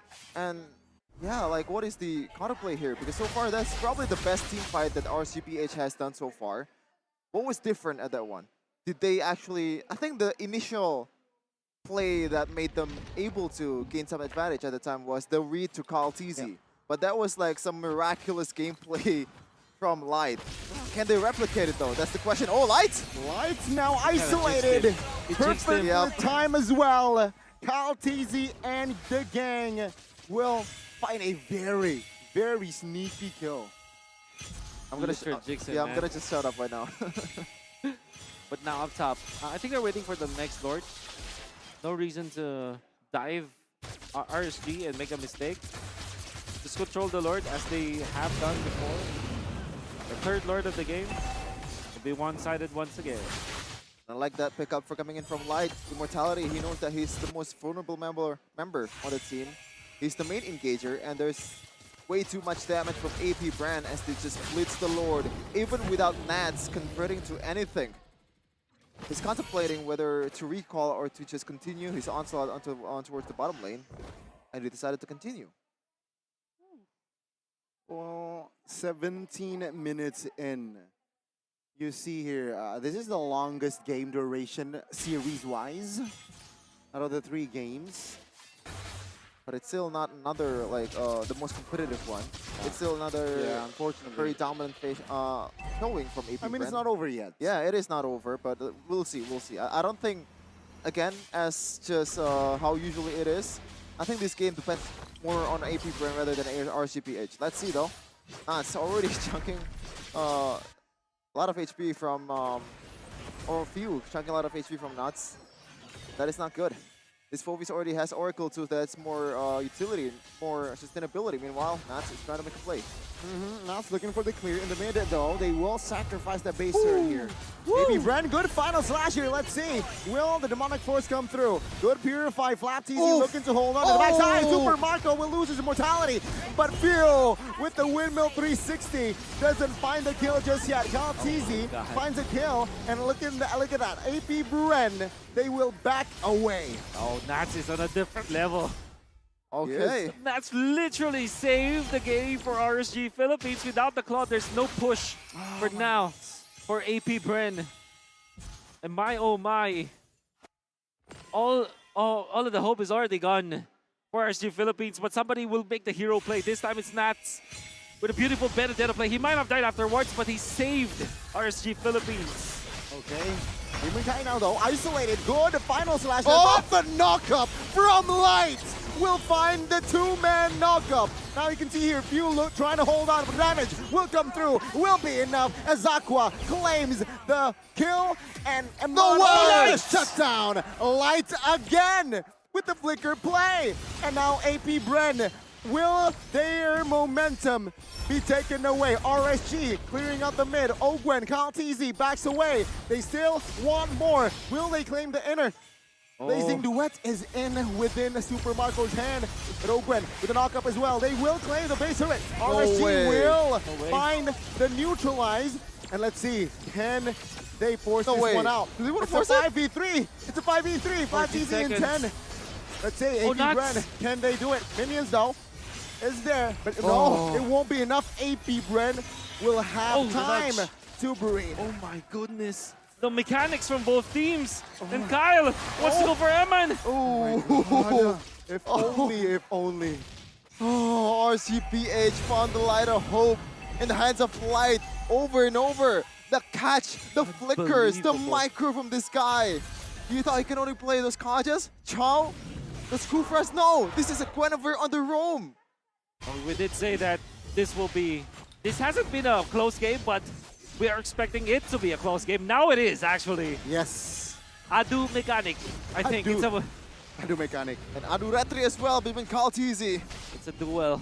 and Demon Kite. Mechanic duel for Take a look both at teams. Nats will clear the mid, I believe. Relieving off pressure. AP Bren, what is their next move? Flap down will commit on towards a move here. Ogwen. Okay, repositions. Nats. They have to clear. They have to clear. They And have the to reset. clear, and they'll the reset. The RSG wasn't able to keep the Lord there. Oh no. Oh, they will sacrifice it now. You can see your Nats jumping in. No way. No way it ends like this. Oh my Absolutely lord. not. Minions will come. Final blow popped as well. Now let's focus But they down don't on have the Lord. retreat. RSG with a regroup. Now another round They want pops the as well. fight. The field taken out. That's a knock-up as well. A flap falls. And RSG, they are on a roll. Ogwen fall next here. And that is a 1, 2, 3 kill for the side of RSG. Oh, they Mr. want to end. Nuts. They're letting go of the Lord. They will, they can end here. It's a 5v3 again. Super Marco, Kyle TZ and Ogwen, can they do it? Demon Kite jumps in on towards Kyle, forcing him back. But the minions again to buy time for AP Bren. Final blow. Ogwen, no immortality. Super Marco Crazy though Nuts. receiving a lot of Oh, chances. It is all over, not yet! Not There's just one yet as AP Bren. Next No minion way. comes in though. Kyle TZ looking for the clear. It's over. This is Oh! it. It is all over. RSG PH, they advance to meet Echo in the grand finals. How in the hell was that possible? Nuts! Light! Everyone on RSG PH popped off in the last minutes of the game. AP Brand, they found the chance. They didn't took it. My goodness. Nuts. Went nuts, literally. With the player to Super Marco in the middle. Took him out with the immortality. And then he went for the push. Do you know what the effect was? When they went in, Kyle TZ went to the base. And they didn't have the retribution. They didn't have the damage. That was such a crazy game. Oh my god. We mentioned it's not over. Jeffin. Oh man, I mean it went as I predicted Oh before, my but I didn't God. really predict that AP Brand would fumble this. What I thought when Carl TZ goes back to the base, they can still somehow win the team fight with few on the lineup. 4v4, they have the demonic force, they have the sustain. All they have to do is execute. But it turns out the Pharamis is just way too much trouble to deal with, especially with that Nether Realm. Aqua still sits as the god of Pharamis in MPLI 2023. Oh man, what a story! Oh my. Super Saiyan Naps. And it, man. AP Bren's strength Unbelievable. Actually. ends here. Unbelievable. Unbelievable, man. Imagine controlling the game for 17 minutes, but then somebody makes a miracle play, That's was on point, and oh goodness. That's the ripple effect, okay? Like the siege before, I believe Super Marco got taken down, and Nat was the MVP. He's the one who chased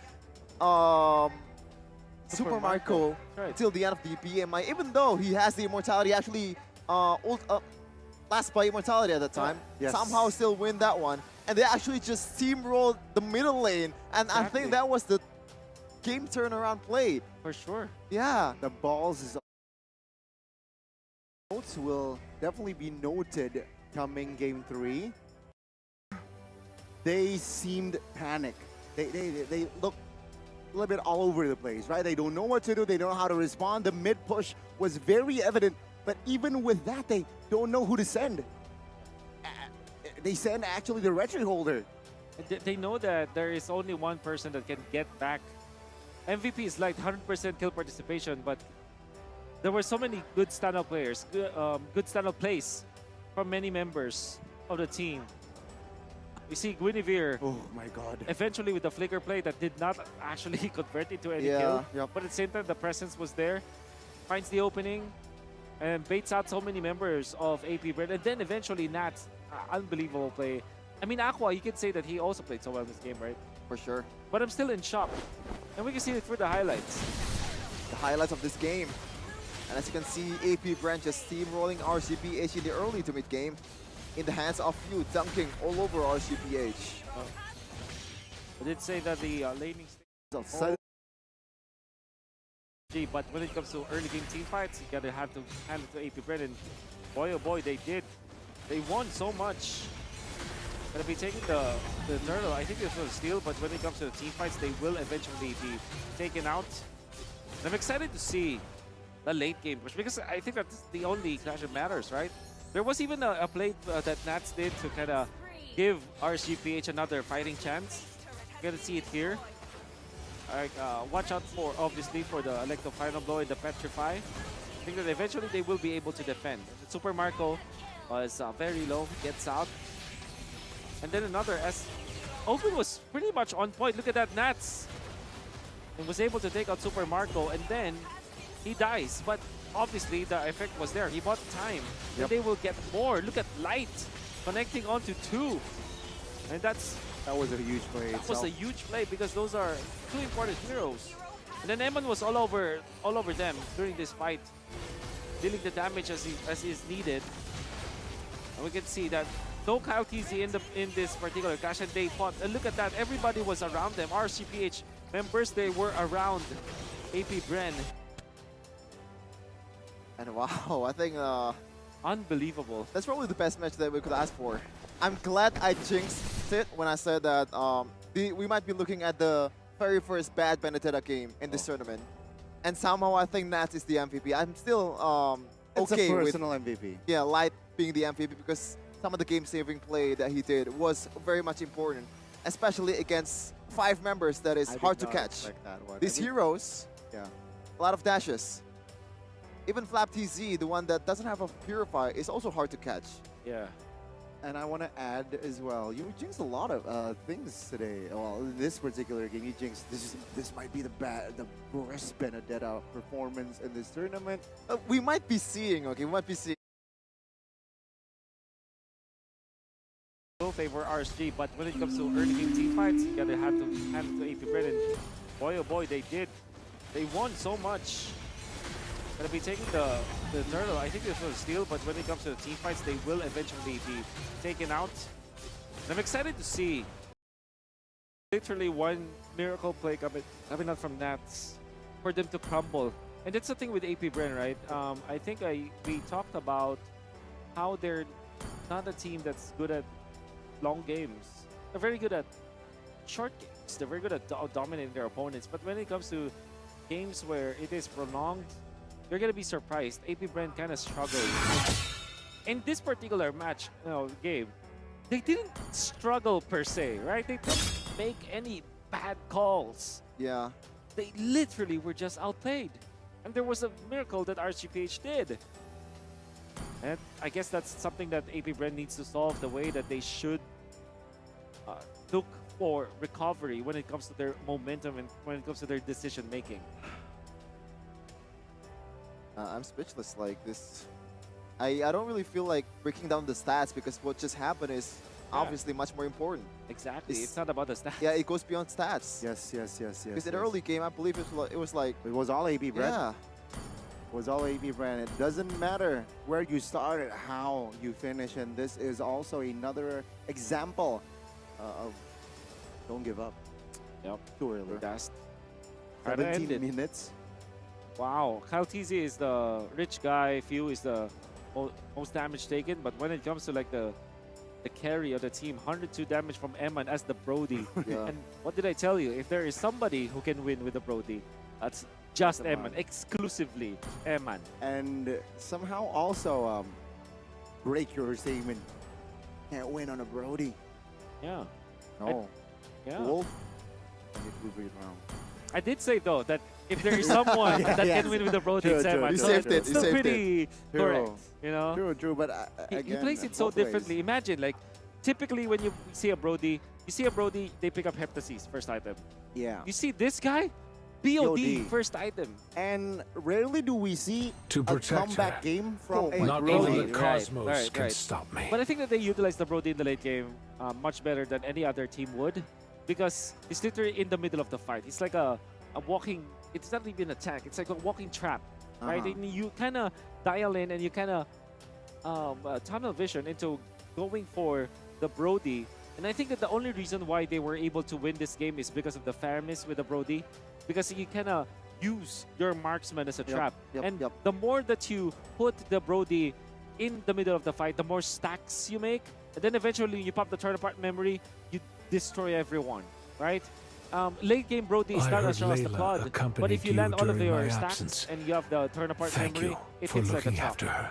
And it also helps that the only two people that Few cannot get to with the Demonic Force is that Brody and Aqua, right? They don't have the natural dashes that Few can utilize to be able to deal some damage, and that is just easy pickings or like easy target for this Brody. Even though we haven't seen like a big like, oh my god, what a play from Eman.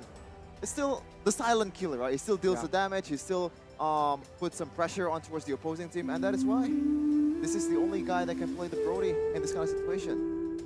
It's again a great example here, Wolf, right? What a game, what a treat we have.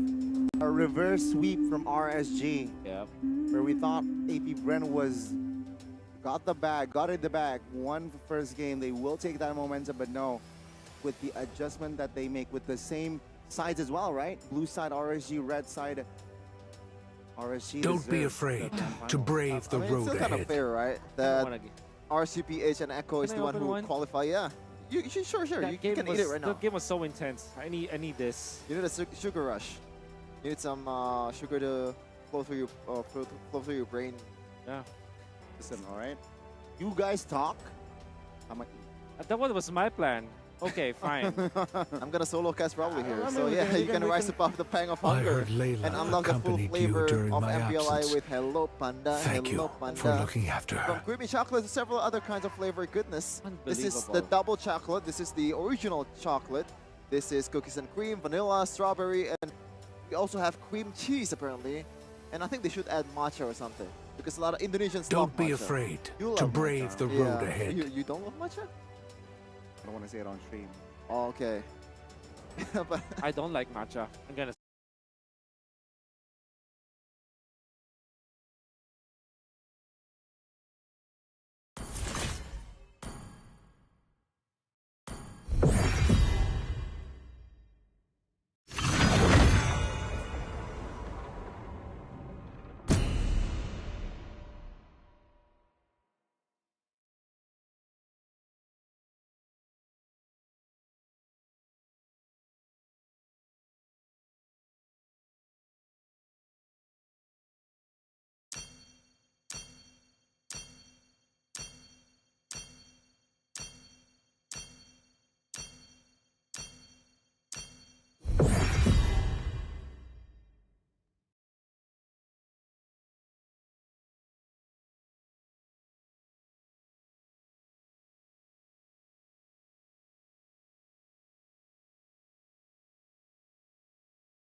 Your team is banning.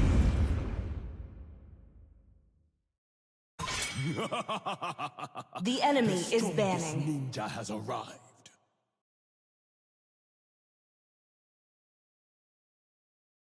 Love and hope are the two greatest inventions. Sir, what's your command? Your team is banning. Gaze upon the edge of the void.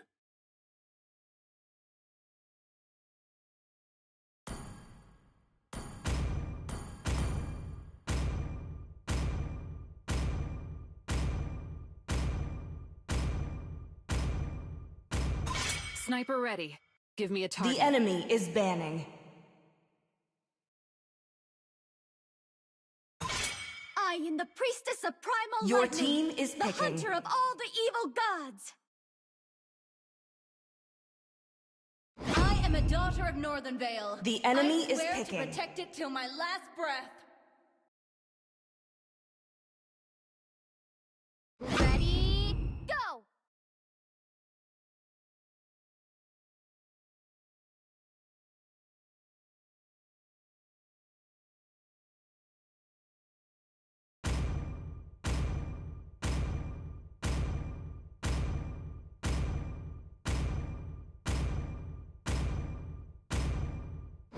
Listen to the sound. Please pick a hero. Valor is engraved in my soul.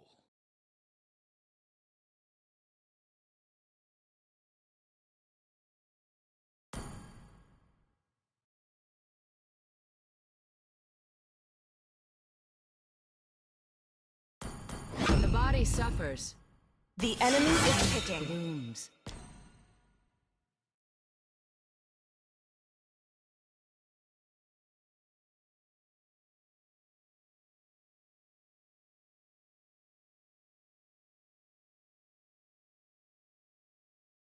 Hope will find a way, even when all is forlorn.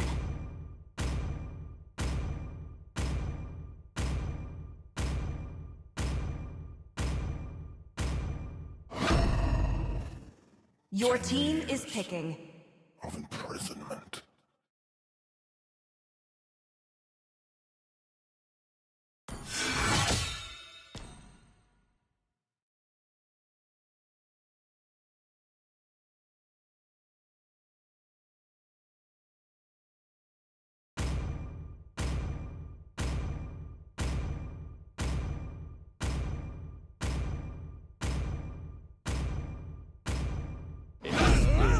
The enemy is picking.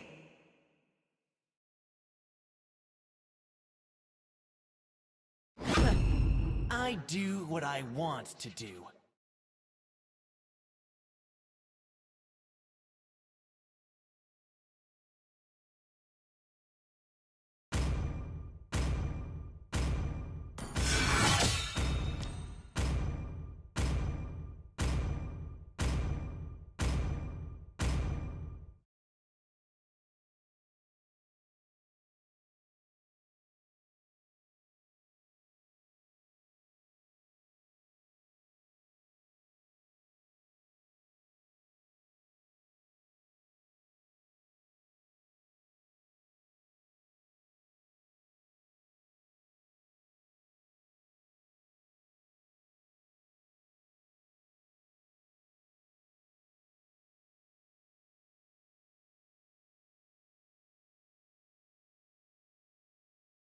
Welcome to Mobile Legends!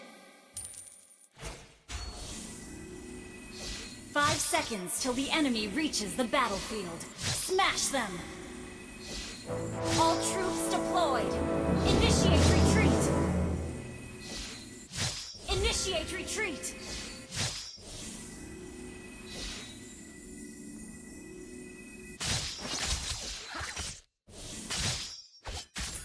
The darkness gathers as the light of day fades.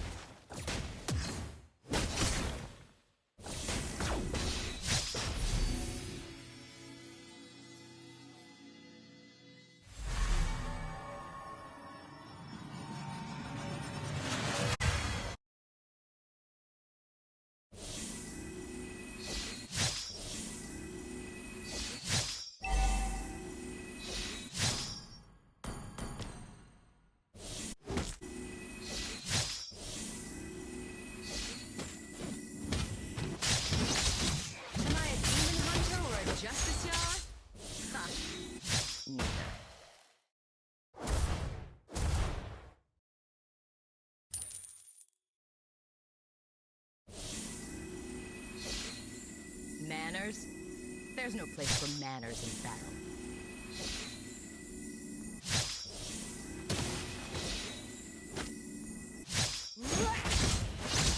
To the ones who live on the edge, every dawn is a new beginning. Initiate retreat!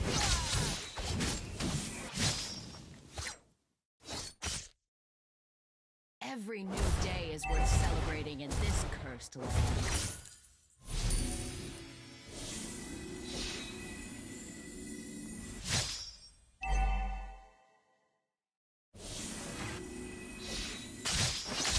Kings of the Manian Empire know nothing of honesty.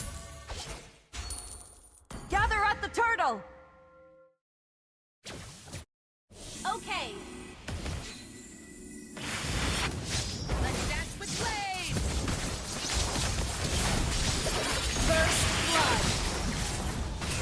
An enemy has been slain.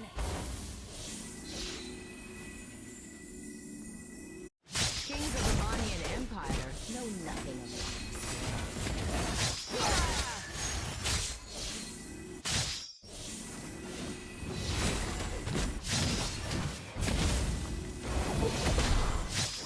Manners? Initiate retreat! Manners in battle. An ally has been slain.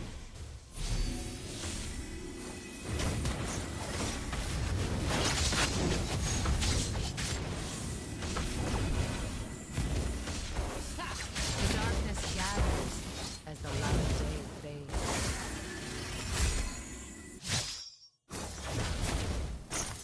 An enemy has been slain. You have been slain. Backup.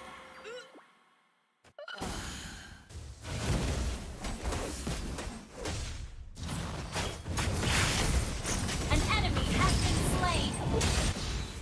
Am I a demon hunter or a justice yard? Ha! Neither. An ally has been slain.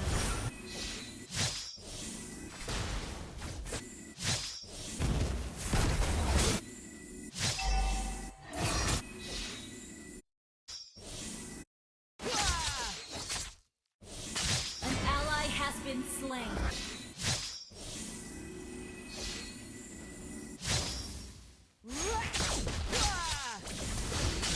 Let's dance with blades! You have been slain.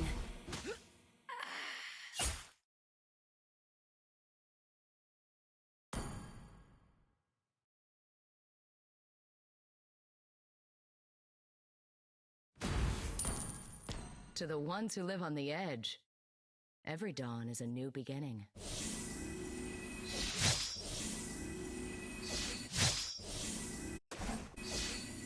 Every new day is worth celebrating in this cursed land.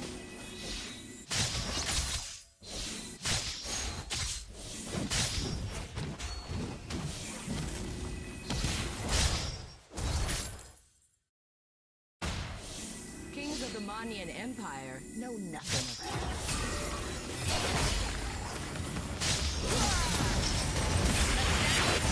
You have been slain.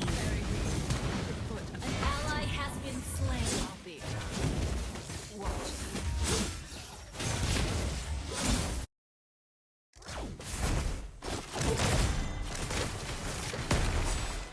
Every new day is worth celebrating in this cursed land.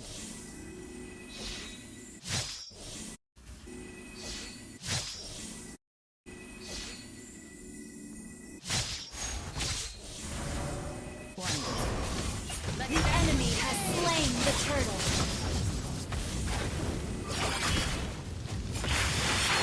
Killing spree.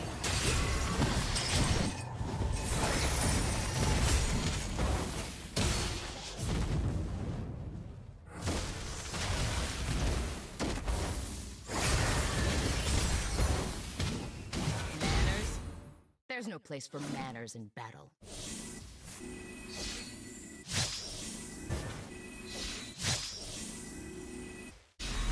To the ones who live on the edge, every dawn is a new beginning.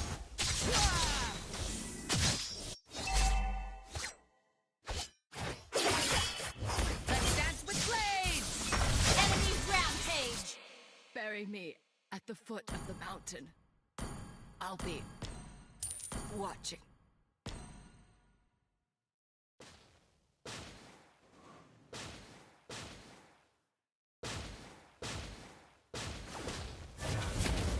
The darkness gathers as the light of day fades. Your team destroyed a turret. Am I a demon hunter or a justice yard? Ha! Neither.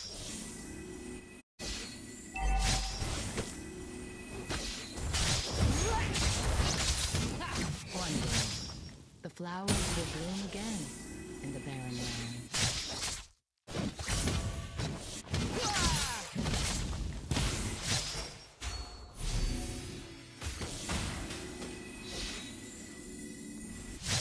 An enemy has been slain. Let's dance and play! You have been slain.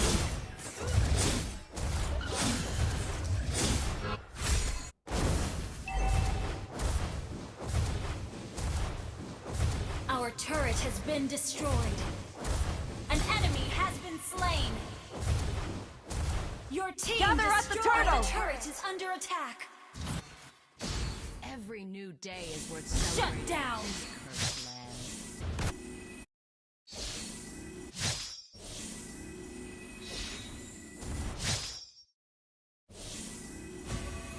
An ally has slain the turtle. Manners? There's no place for manners in battle.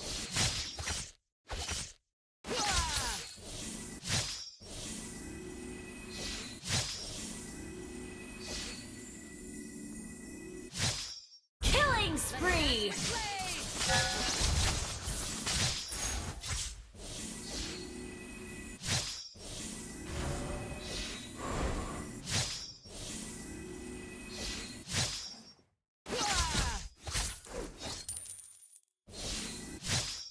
Kings of the Manian Empire know nothing of honesty.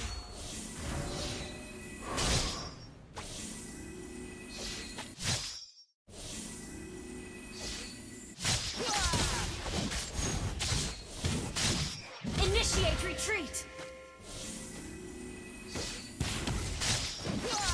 Initiate retreat. The light of day. You have been slain. Bury me at the foot of the mountain. I'll be watching. Killing spree.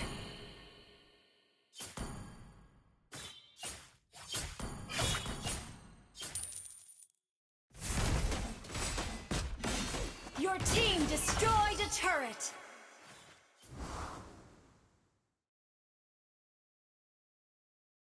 Am I a demon hunter or a justice yard? Ha! Neither. Our turret is under attack. Kings of the Manian Empire know nothing. Ally has been slain. Enemy double kill. Request backup.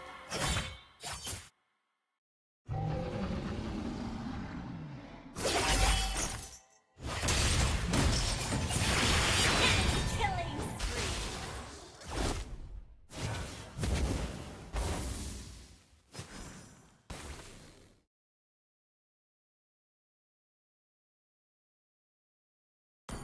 The darkness gathers as the light of day fades. Our turret has been destroyed.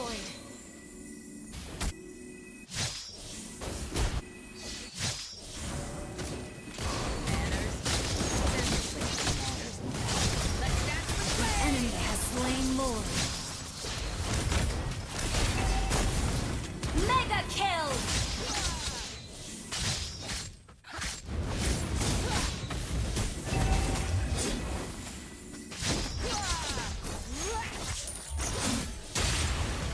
You have been slain. Our turret has been destroyed.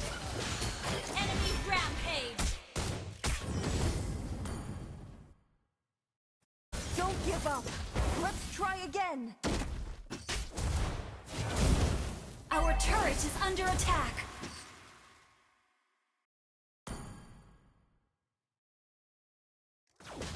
Our turret has been destroyed.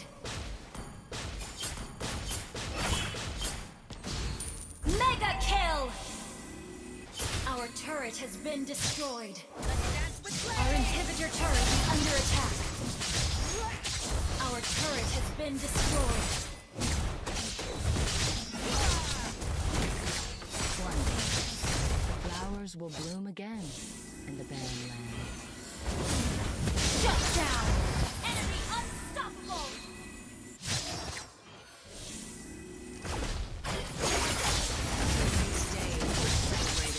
Shut down! Unstoppable!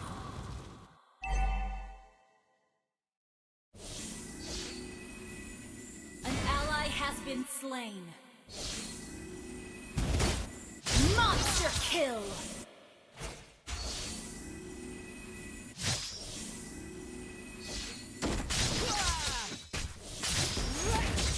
To the ones who live on the edge, every dawn is a new beginning.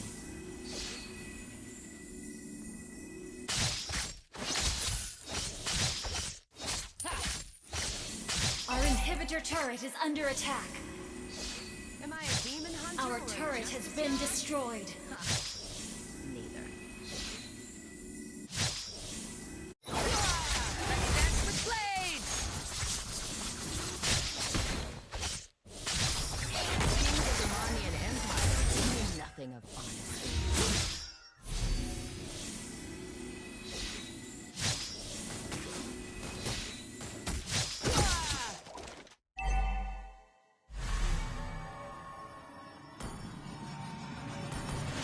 The darkness gathers as the light of day fades.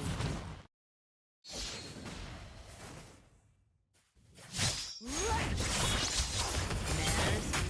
They're just the manners of battle. Let's dance the blades! Our inhibitor turret is under attack. Has been slain. An enemy has been slain.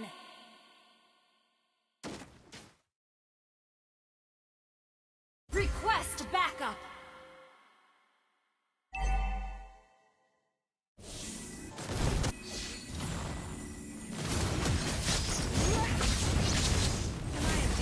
An enemy has been slain. Gather at the Lord. The enemy has slain Lord.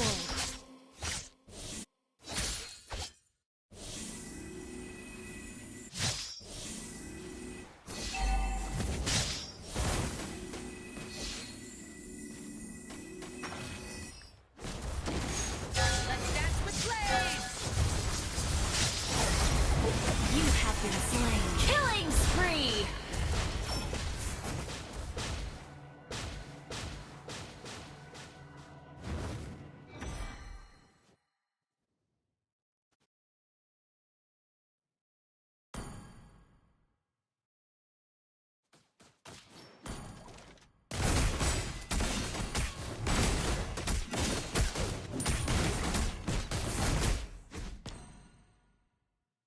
An ally has been slain. Initiate retreat.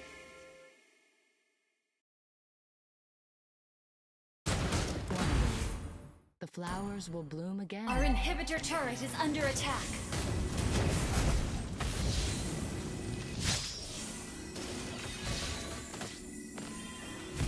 Our inhibitor turret is under attack. To the ones who live on the edge. Let's dance with blades! You have been slain. Mega kill!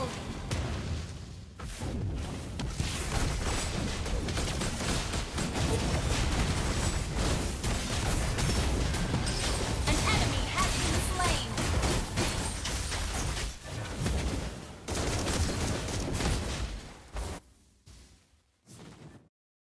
Unstoppable!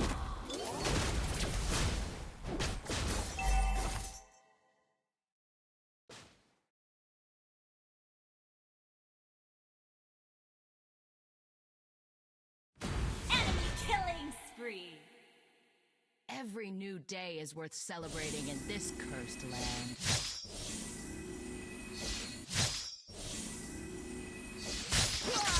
One day, the flowers will bloom again in the barren lands.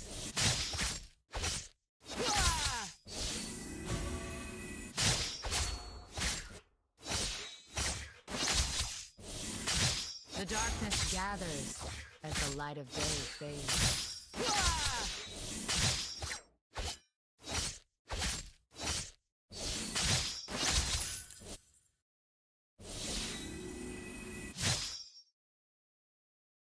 Every new day is Shut down in this cursed land.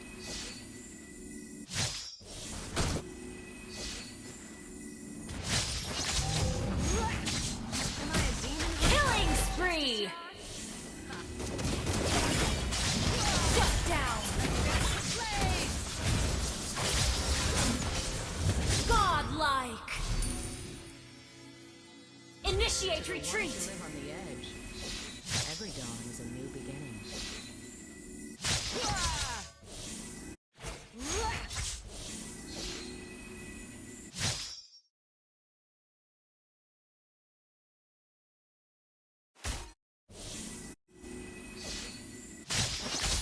Kings of the Demonian Empire know nothing of honesty.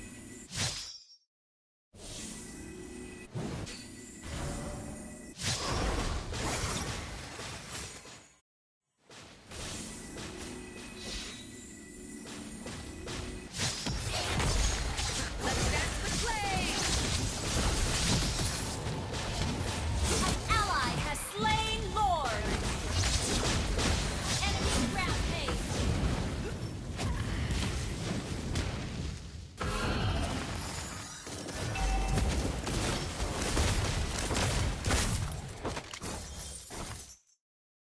Your team destroyed a turret!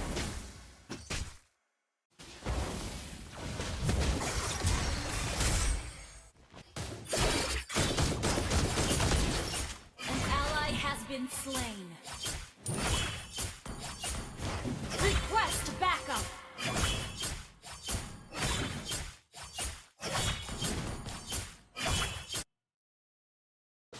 Initiate retreat!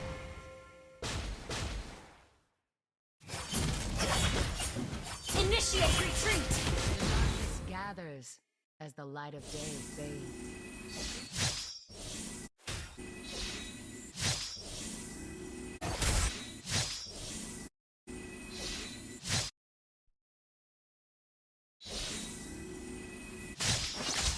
Our inhibitor turret is under attack. Your team destroyed a turret!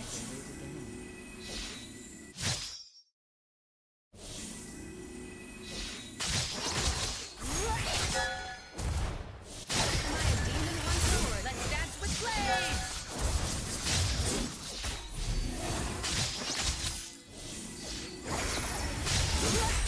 One day, the flowers will bloom again. Enemy unstoppable! Bury me.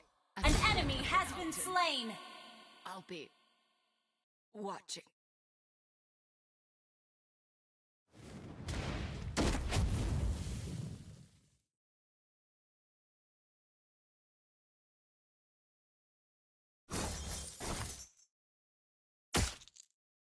Initiate retreat! Initiate retreat!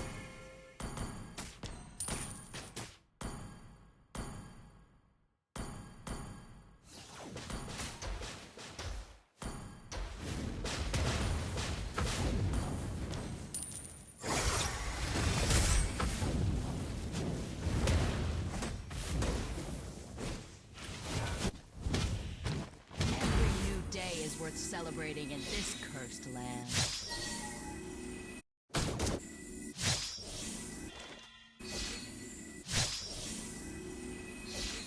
Initiate retreat! Manners?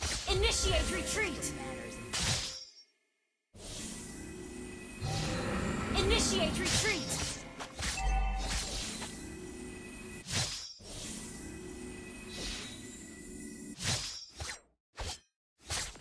Request backup!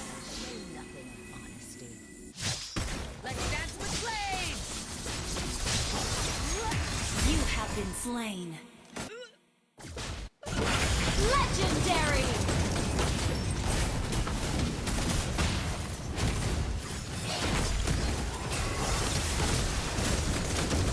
Legendary!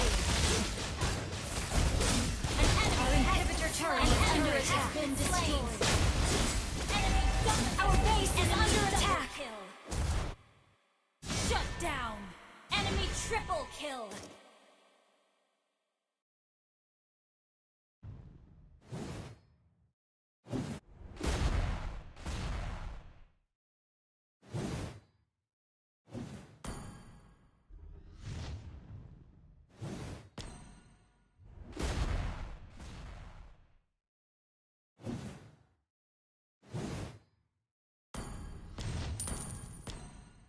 The enemy has slain Lord.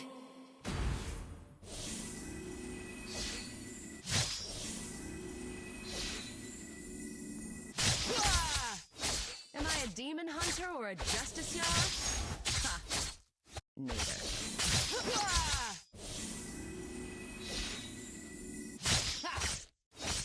Let's dance with blades!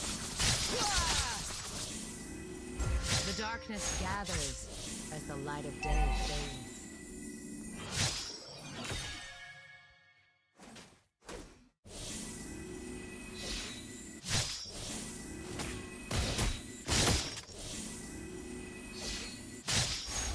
Kings of the Manian Empire know nothing of honesty.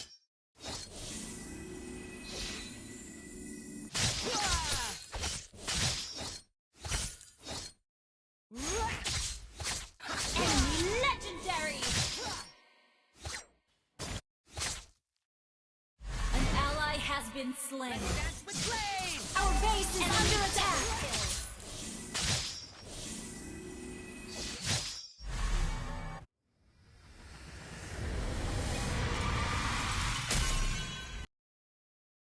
Because I like. I love my skins.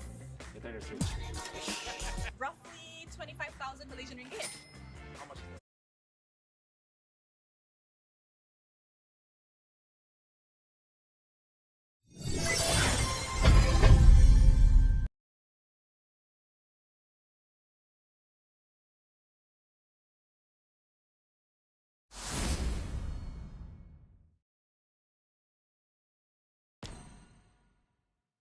Where does my resolve come from?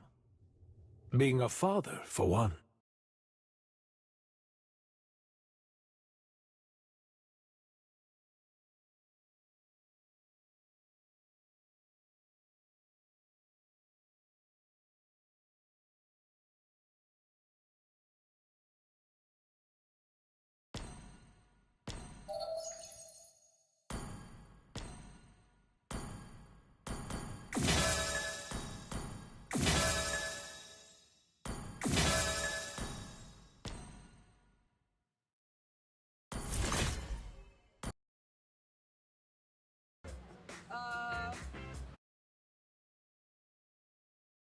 Million?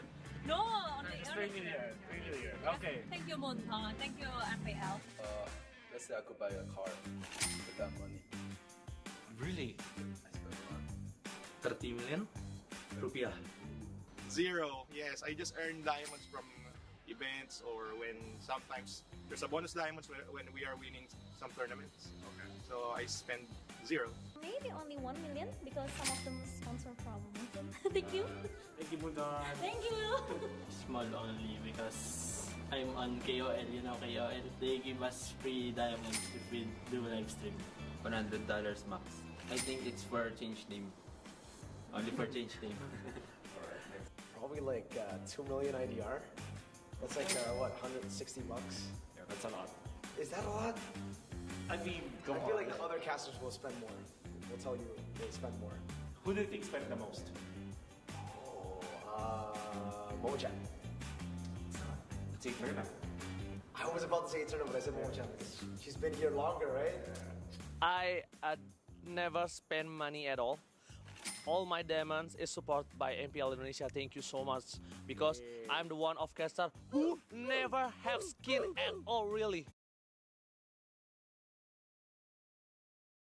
Do not take those dimensional rifts lightly, lest you be devoured by the void. Wow. Okay, okay. MPL page. This guy, his achievements as it all. I think few. I'm really happy, but I think I have a long way to go. Achievement-based car is the greatest, but in the current this time, I think Kyrie is the best. Kyrie. Like right now, he got so much champion and he plays guy. He know what he do. Kyrie. Why Kyrie? It's too good. Why not you? I can't. I'm not Milo. Kyrie, Why? because he's so good. Actually, I would actually argue with Carl, but I would say now Kyrie. He's the best jungler in the world. Lemon. Of course it's Lemon. Kingdom Pride. Kingdom Pride. Why Lemon?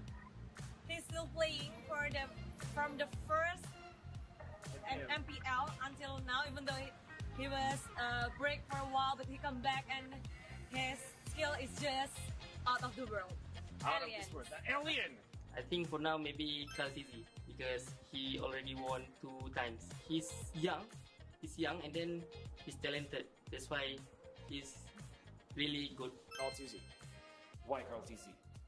2M series, a lot of other achievements as well. Gold medalist SEA Games, but mainly the 2M series. Oh my god, this is hard. I think still B. Oh my goodness. Oh my goodness. Yeah, why not? Yeah. A lot of achievements. But yeah, why do you think she's the? I just feel that she's one of the player that brings the UV threat and show how strong SS, even though it's not the There's so many players coming up to my mind, but the GOAT is my Venus. He's the one that I've been looking up since I played ML. Carl TZ. Why? Because he's the GOAT. Alright. For me, I think it's V-Wise. Because they have so many grand finals appearances. For me right now, I think PC, my number 1, and my number 2 is Few. I think they're consistent playstyle because in the past 12 seasons, they really played so good, especially Few. Kyrie. Kyrie, why Kyrie? He is a consistent player. Yeah, I never seen a bad game of Kyrie, and his micro skill is above the top. So to be honest, he's the greatest of all time. But there is also Carl TZ because of he took 2 world champions. Probably Carl TZ. His achievements are just there. Shows a lot. In this age of technology, martial arts has evolved too. I won't rest until I crush the Trinity Syndicate!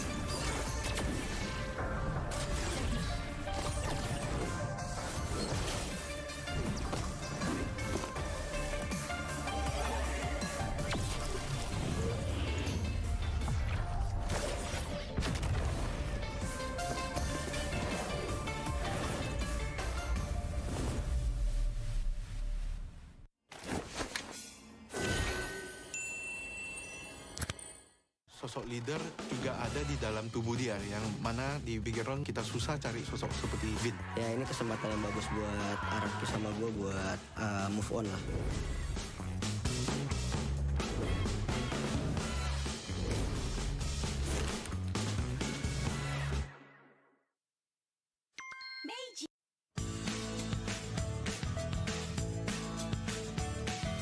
Hello panda, semua suka biskuitnya. Biskuitnya enak, isinya lezat, rasa coklat dan strawberry.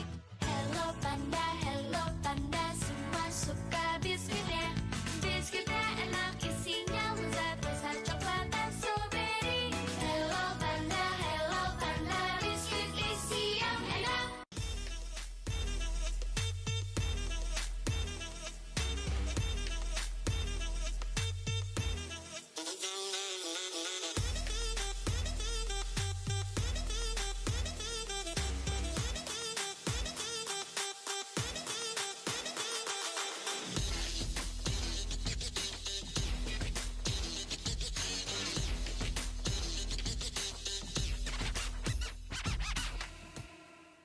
Hi, I'm Carl TZ. Hi, I'm Zon.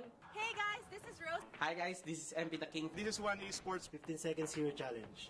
Hi Grill, Arlord, Lilia, Eve, 11, Bruno, Irital, Brody, what else? Joy. Oh my god.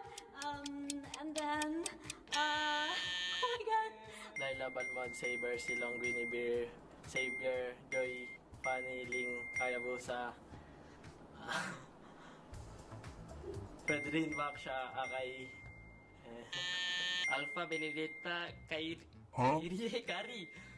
Lunox, Hayabusa, Penny, Ling, Hanzo, Chao, Penny, Tigril, Kufra, Renko. Angela, Estes, Guinevere, Rafaela, Matilda, Mia, Laila, Saber, Balmond, Tigril, Yuzong, Lancelot, Odette, Fanny, Ling, Huska.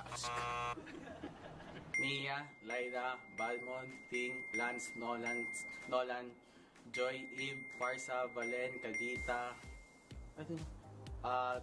Tirisla, Xboard, Derot, Bruno, Eritel, Brody, Eudora, Farsa, Selena, Valentina, Franco, Beleric, Laila, Guinevere, Fanny, Ling, Nolan, Joy, Federine, Akay, Baksha, Arlot, Terisla, Odette, Matilda, Fanny, Carrie, Granger, Roger, Bane, Eudora, Nana, Esmeralda, Bruno, Melissa, Carrie, Moskov, Isan Shin, Yuzong, Paquito,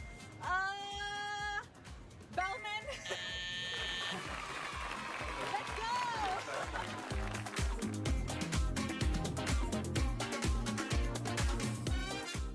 Sempet down karena kayak hal yang aku suka itu ternyata orang tua tuh kayak lebih khawatir kali ya. Aku sih lihat malah papa tuh nggak suka, ngapain sih, yang bener-bener aja lah.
Totally.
Ladies and gentlemen, warriors of the land of dawn, it's now time to brace yourself for the electrifying grand finals of the MPL Invitational 2023.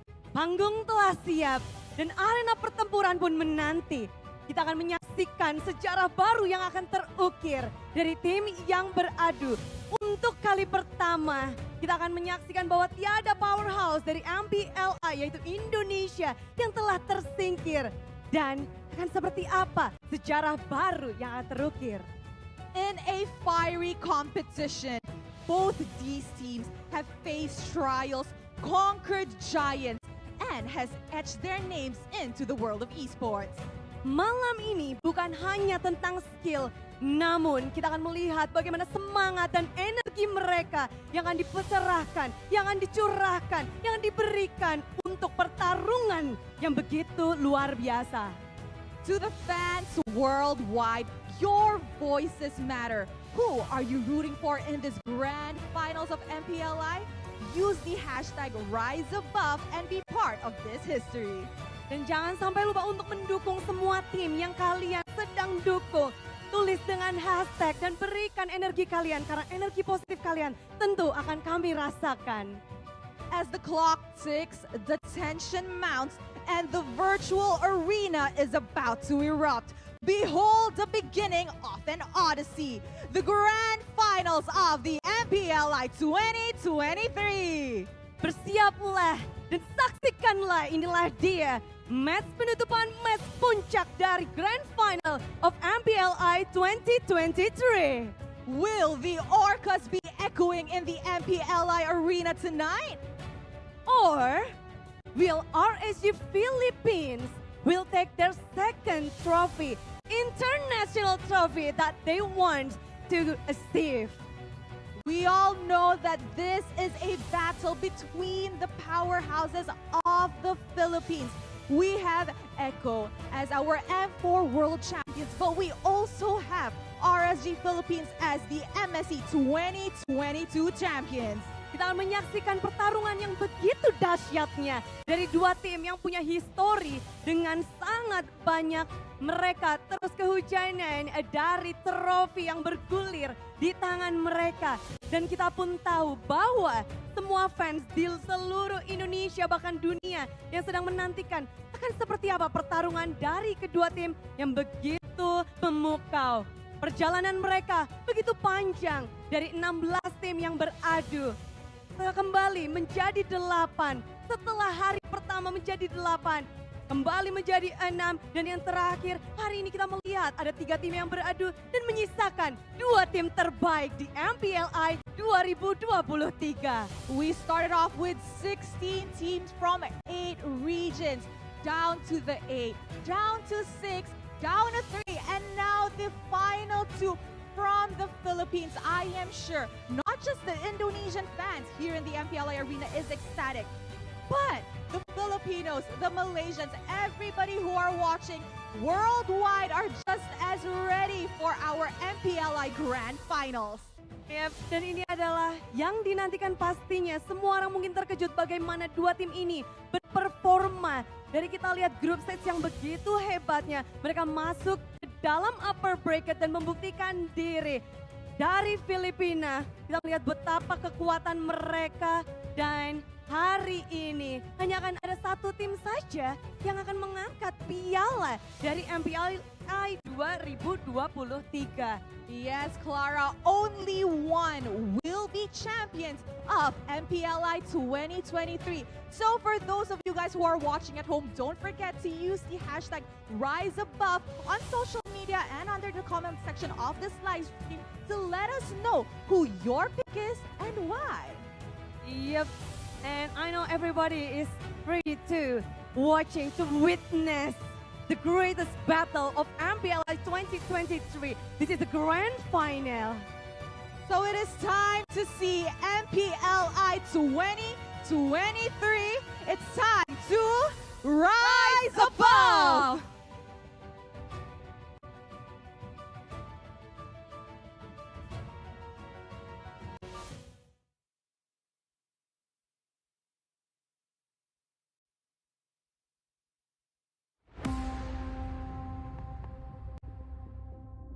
All of the struggles have led to this defining moment.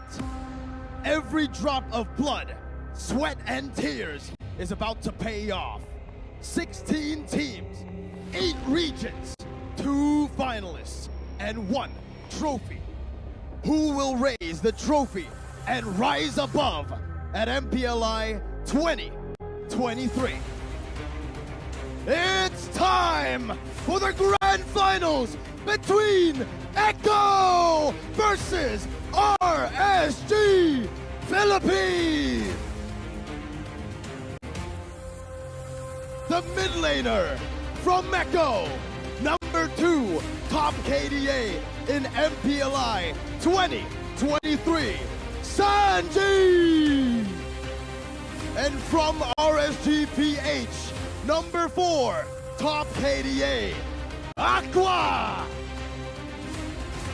The XP laner from Echo, the player with the most MVPs in MPLI 2023, Sanford. And from RSG PH, the week 4 MVP in MPL PH, Nat. The gold laner from Echo, the M4 World Championship Finals MVP, Betty QT.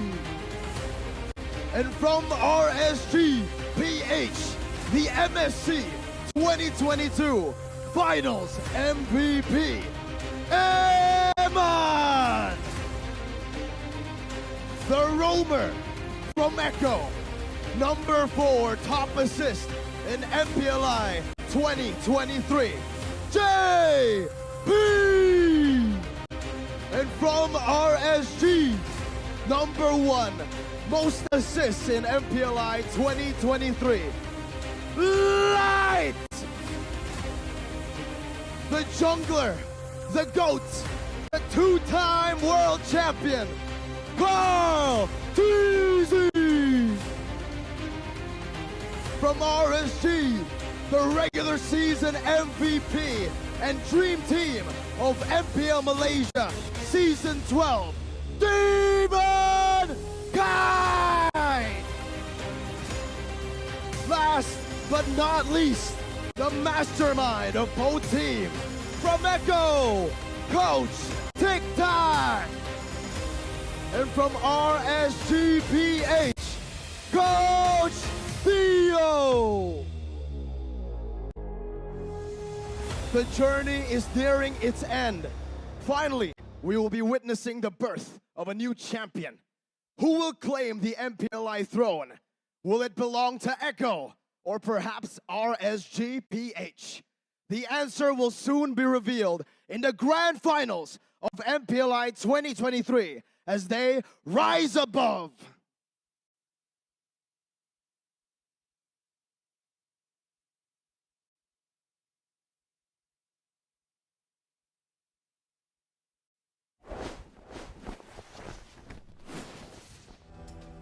Ladies and gentlemen, here we are at the grand finals of MPLI 2023. Amongst all doubt, we will have a PH grand finals as the rumbling is here. RSG Philippines on one corner and Echo Philippines on the other. Mirko, we have Wolf here as well.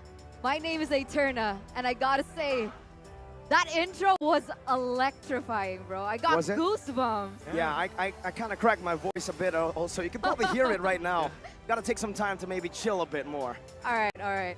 Let's go to Wolf then. How are you feeling about this? I mean, I guess it wasn't unexpected. A lot of people saw it coming. A Filipino Grand Finals. I think we saw this back. When was the last time we saw PH Grand Finals? Was it MS? No, not MSC. It was M4.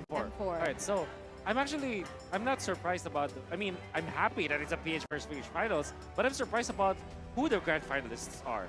I never thought that RSG can make it this far in the way that they won against APBR. And then Echo, most especially, after all of the things that happened, like there was even a scare for Echo that they might not make it through the group stages after losing their first match.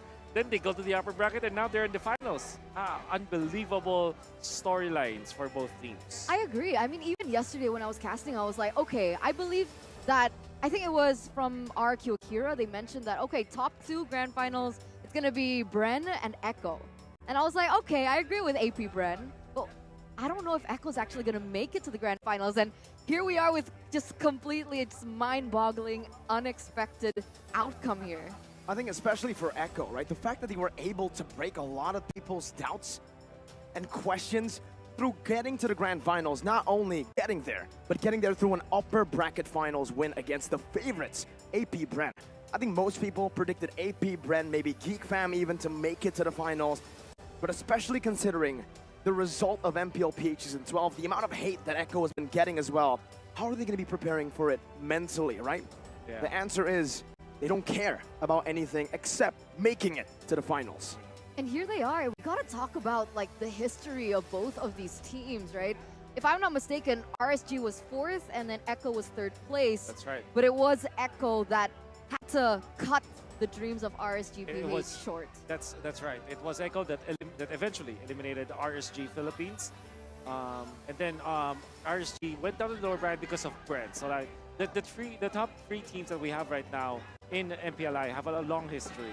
But if we're just going to be talking about history, the good thing about this is that both teams are championship caliber teams. For example, this is the MSC winning lineup for RSG Philippines. And now you can see after that series versus Bren Esports or versus APBR, you now feel that the MSC form of RSG Philippines is back. And that's also true for Echo. After winning also against Bren, it kind of felt like Bren is the catalyst for both of these teams to show their real form, you know? Yeah, take them out of their shells. Exactly. If you will. Exactly.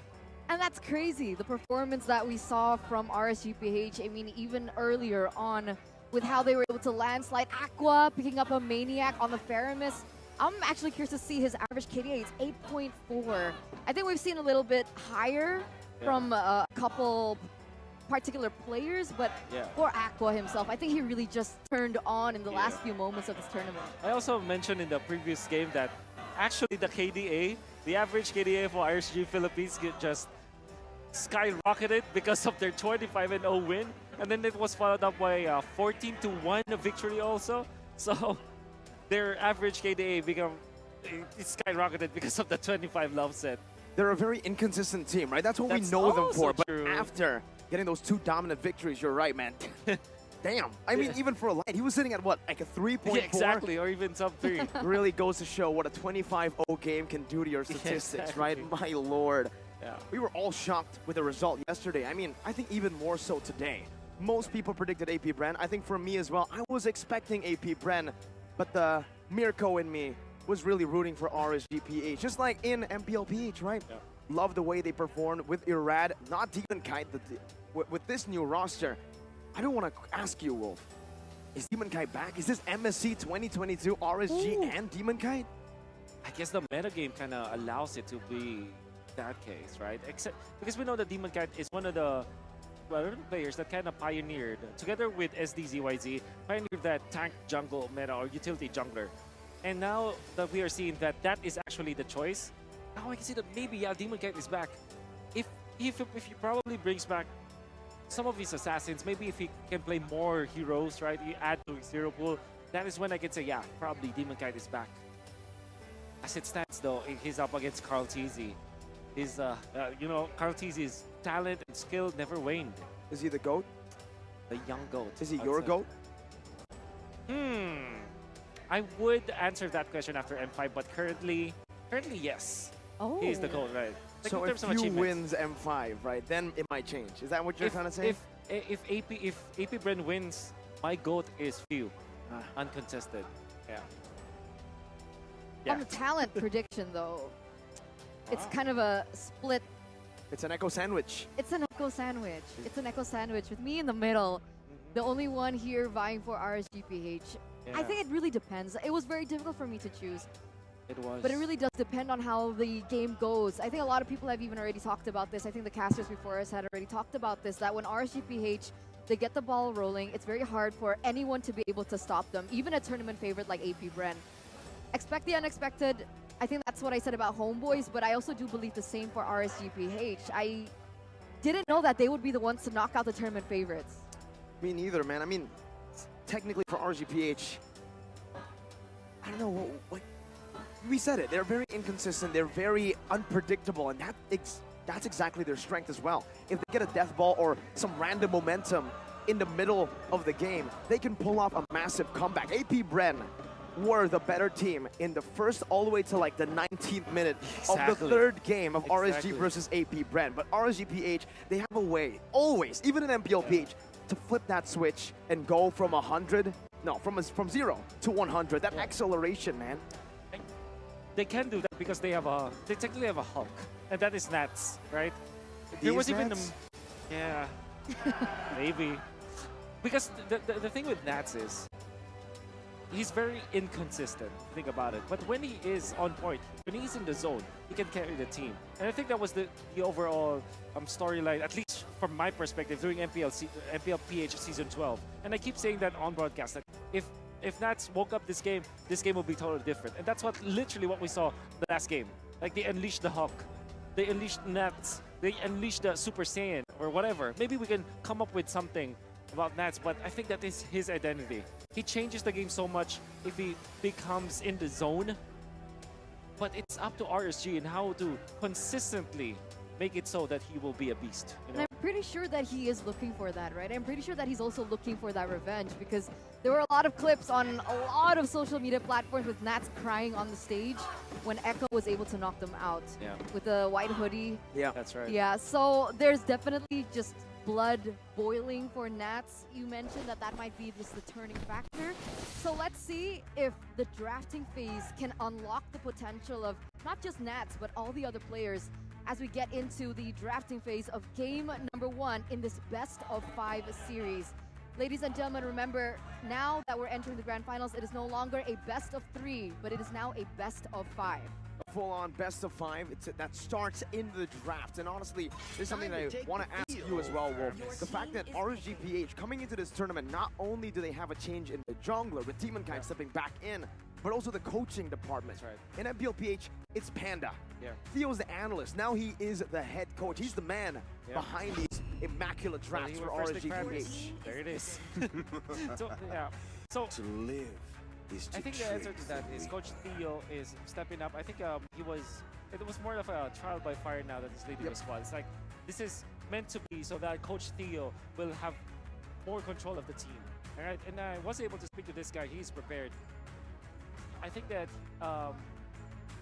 because I was with him last night, and he was losing a lot of sleep just to prepare for the draft, especially if we're up against when they were up against AP Bren. But now I'm sure that he is prepared. Echo is a team that will get the Fredrin at this point because it is open. See value in me. There it is.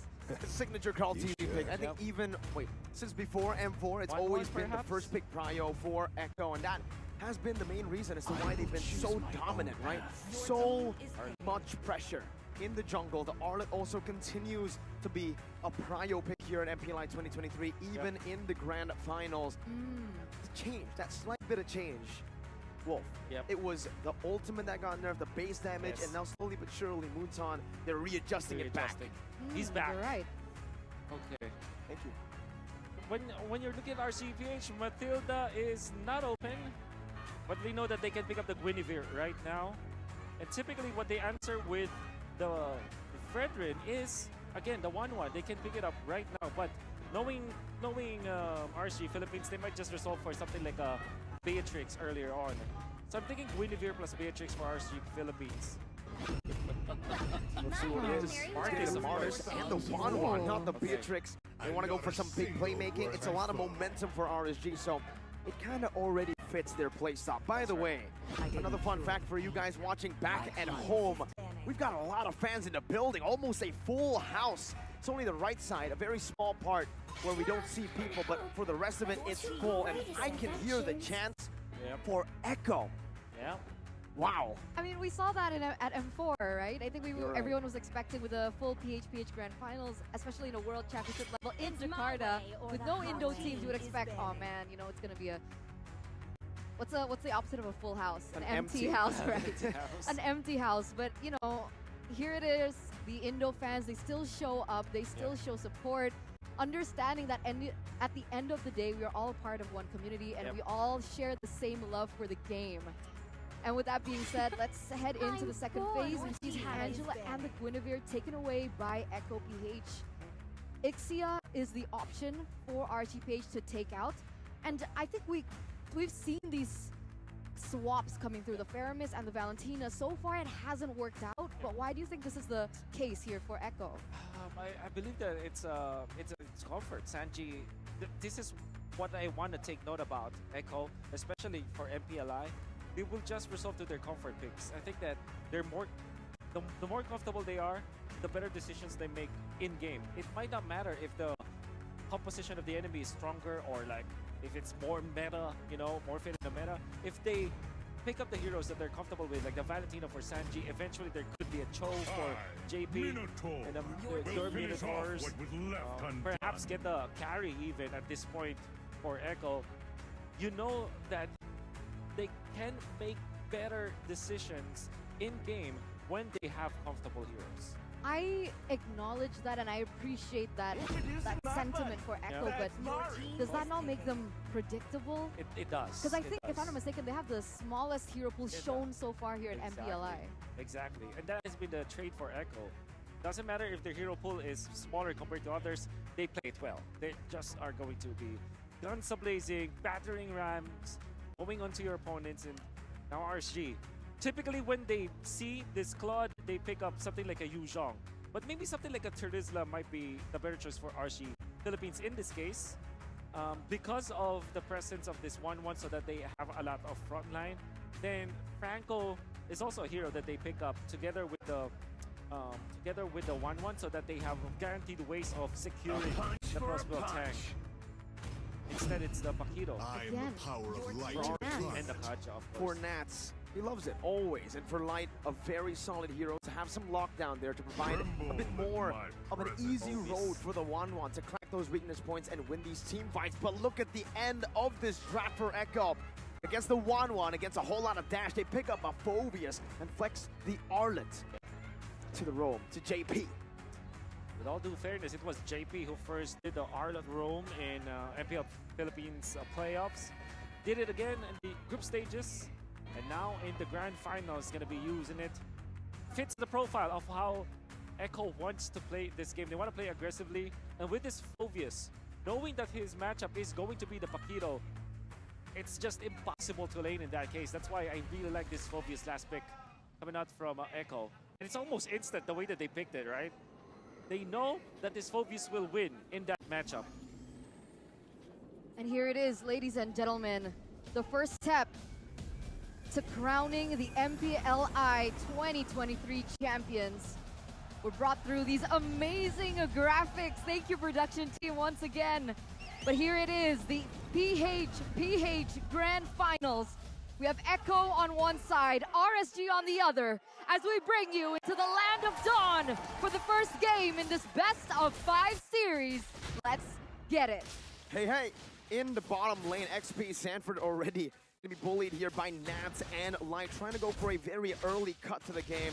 Kaltizi and Demon Kite as well. Fredrin versus Martis. This matchup, who's it favored for? Ooh, Fredrin versus Mars.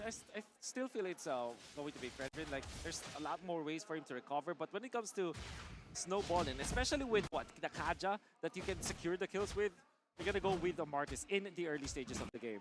And one thing I'm really concerned about for RSG PH, and I think I said it in the draft, was the laning stage of the Paquito versus the Phobius, how Phobius-sided it is. But RSG PH, the way that they fixed it is, put Light in there. It's a 2v1, and they clear the waves fast. If you get level 2 on the Paquito, you're at least survivable against a Phobius. It's that mid-trio strength that they're trying to convert onto, right? They're trying to close in that hole with that, and I understand this. You can already see it starting to work. This mid-trio with Light, Aqua, as well as Demon Kite already just really punishing Carl TZ in his own jungle, giving, I would say, Demon Kite a little bit of a early start, but Sanji already with that early burnt flicker in the game. Good resource to take out right before this neutral objective. An exchange of battle spells down below. RSG PH still leading a bit in the gold department, both setting up for the neutral objective that spawns in 12. Gonna be a lot of team fighting tools coming out from Mako. They have so much dashes, and this is the AP Brent combo with the Final Slash plus the Phobius. You activate your Final Slash, just guaranteed ultimate coming out from Sanford. In fact, Echo, they do have a lot of ways to kind of secure that Sanford will be able to get the dash up, get the ultimate up. Power spike level 4 for both Nats and Aqua. Demon Kite walking forward. Mortal Coil gonna be able to get popped in, but Sanji is the one who steals it despite 2 retribution as Brazer's Wrath coming down. Nats gets saved by a Nether Realm, and now is able to dash away. Demonic Force though. Nats gets the shielding. Sanford gets baited in. Light now. Divine Judgment pulling him back. Flicker all the way. Sanford still able to escape right now as that's a Shadow Stampede to bring JP and Sanji again back. It's That was 1 for all. That was Nobody died. well, yeah, but at least Echo was still able to get that neutral objective over, and I think it's funny, right? Because in the drafting phase, I asked you the exact question: why pick up a Valentina now? It doesn't feel like the perfect, I would say, counter setup towards the strong Faramis pick with the IMU, but it turns out it might be for a different reason. Like you mentioned, Sanji on the Valentina, comfortable hero, a power pick for him, and he's able to grab that turtle under the noses of both of the junglers. Sometimes it happens. Alright though, RSG are putting a lot of emphasis onto the top lane, which is the right thing to do because it's a Claude, but in comes Echo. Final slash, not connecting even with the flicker. Iman able to get the Purify out. The Benny Cutie follows in with a blazing duet under the turret. Now it's Light who's going to be targeted down. Aqua coming back in. That's a pullback onto Benny. The turret targeting Divine Judgment as well by Light to lock Sanji down, but a good flicker ensures his safety, gets him out. Now it's DK who's coming down. 1 decimate, and it could be the end of this Echo win. But it's 1-0 still. They fall back in the right time. It's gonna be very close for sure, and I think that we're waiting for the important items. For example, Sanford, I think it's always the second item for the Phobius, especially from the XP lane. You wait for your Clock of Destiny first, and then your first item be the Dominant Size. I think that will be a very important item for Echo to work with because it is that item that kind of prevents Faramis to be good in the team fights, and also it kind of nullifies what Demon Kite can do. And Echo are gonna be fine just waiting for their right timing because they're rocking a Claude. And they have so much protection for that Claude. Late game is definitely Echo's cherry. Nats jumps in, gets a knockout strike 2 times. Demonic Force now used up by Sanford. The Ghost Bursters and the Final Slash bringing Light back right now. Sanford pops into Demonic Force once again. Kaltizi and Demon Kite. It's going to be Demon Kite who wins the retry battle now as it's an all-in with a blazing duet as well. Nether Realm HP getting rid of instantly as Light flickers out. Demon Kite now with a Mortal Coil defensively. Crossbow attack is ready. Nats wants to go in. Sanji is down with an all-in. It's another crossbow attack for the team fight onto JP now and out to Kaltizi, who's forced to run away, but with the weakness finder, it slows you down for Iman to get a double. And that's a 4-0 trade in favor of RSG PH. That was an interesting turn of events because face value in that neutral objective contest, Carl Teasy was a level below of Demon Kite, so they didn't really actually need to go for that engage. They lost the neutral objective and they gave the momentum back to RSG PH. What do you think about that? There were so many micro outplays. That's what I saw from that game. For example, Eman was able to stand his ground and get into the zone where Sanford will be receiving 3 stacks of the weakness points. Then additionally, you saw how Nats timed it perfectly, catching 3 members of Echo with a knockout strike. It almost looks like a Minoan Fury from his perspective. And not only that, Aqua, his timing on the Nether Realm is actually pretty good. I think it is one thing that I commended in the previous series, or actually it was yesterday, when he uses the Nether Realm to tank the damage and not save his teammate first. So what he did was, when the Blazing Duet was out, instantly go for the Nether Realm. Don't wait for your teammates' HP to be low. Wait a minute, Nats. Very aggressive maneuvers here. Whoa, an even more aggressive maneuver by Benny Cutie with a blazing duet as that's the final slash to displace Nats, but there's another realm by Aqua in that push just waiting. That's 2.2k gold lead for RSG PH. With that kill over to Aman, I still do see a very distinct gold difference between these gold laners. Mainly because Aman is 2-1 and 2. And Echo, they're just poking at this point. They will try to still contest this one.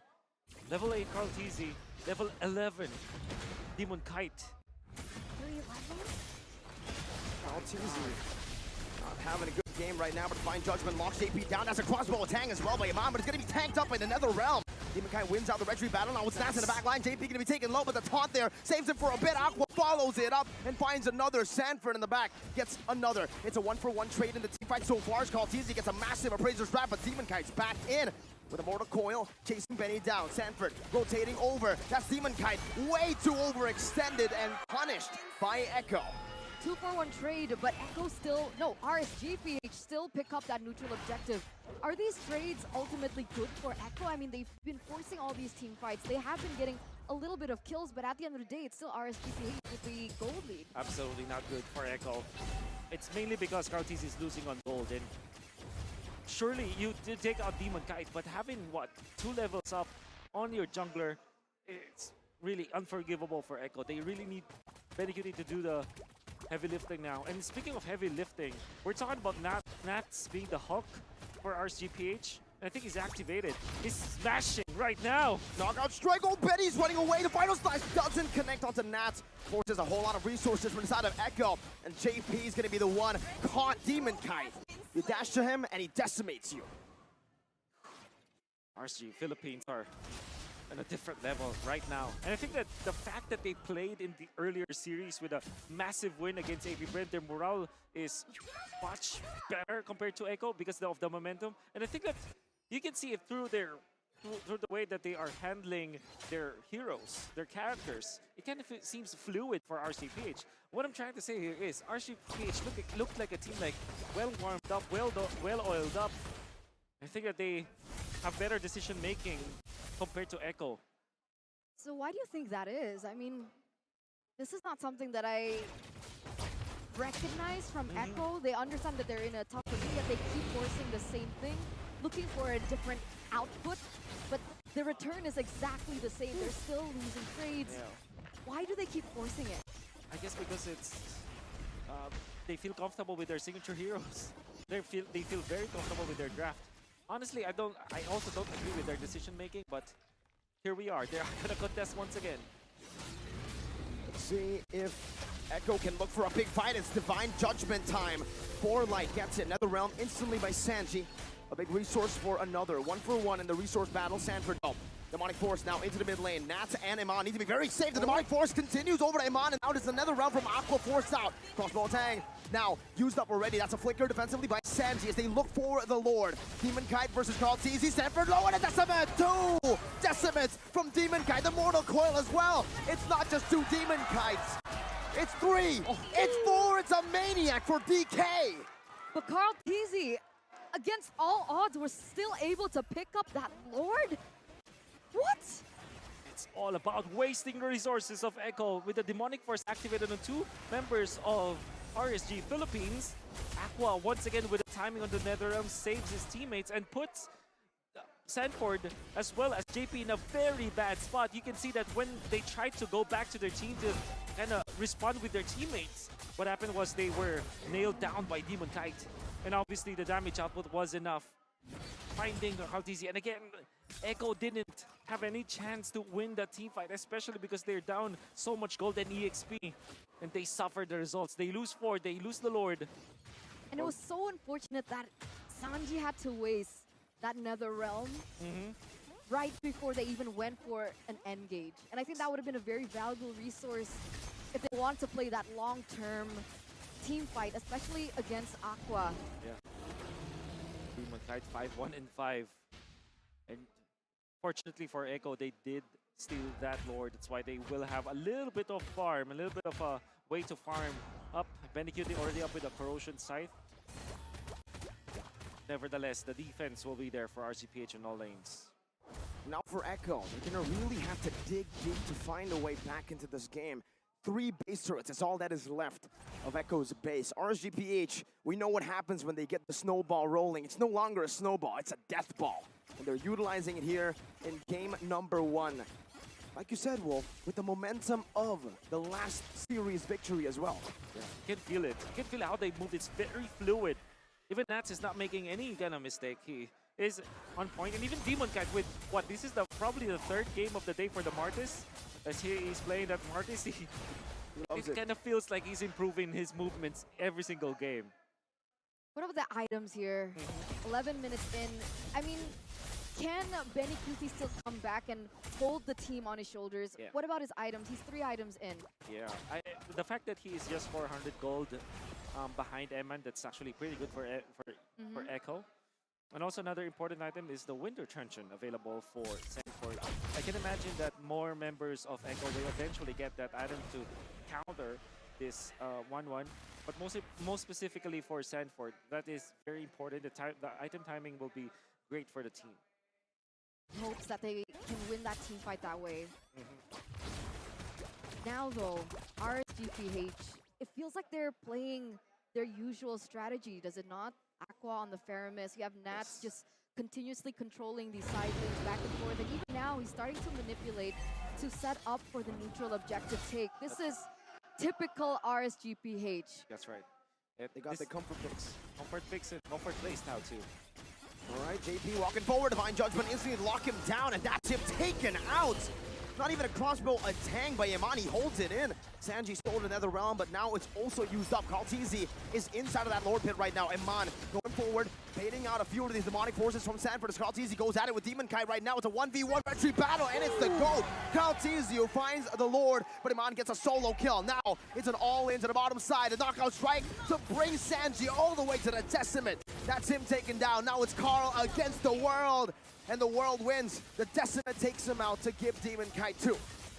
What is that retribution by Carl Tease? I mean, 2 times he was able to win it against Demon Kite. No. But now, Nat's going to be able to punch Benny Cutie back into his base. But that was actually a really good 1v1 between Aman and Sanford earlier on that Aman eventually won. And this is it, RSGPH.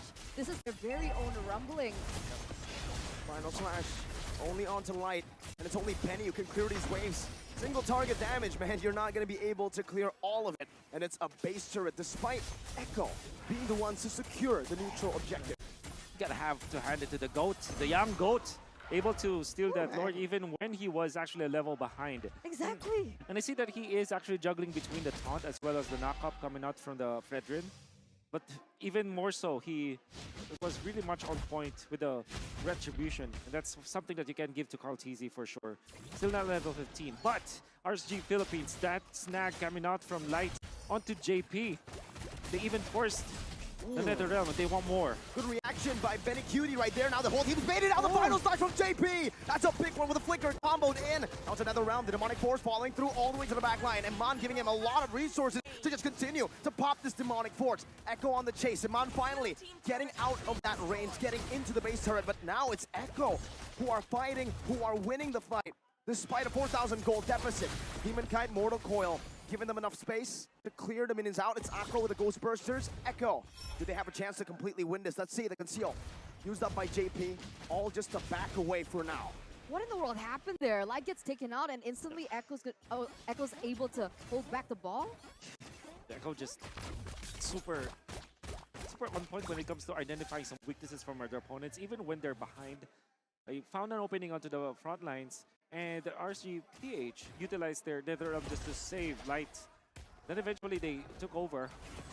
As long as they are zoning out Emma, they're going to be A-okay. And the fact that Sanford has now reached critical mass, I think that he has his 4th item already, it makes it so that he is the nuisance.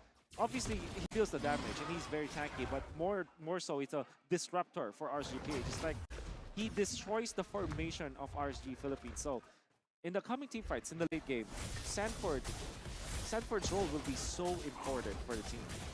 But being able to zone out Amon is one thing, right? Yeah. Poor damage dealer for RSGPH, but if we take a look at the damage dealt, it's actually Aqua at #1 in the leaderboard. That's very true.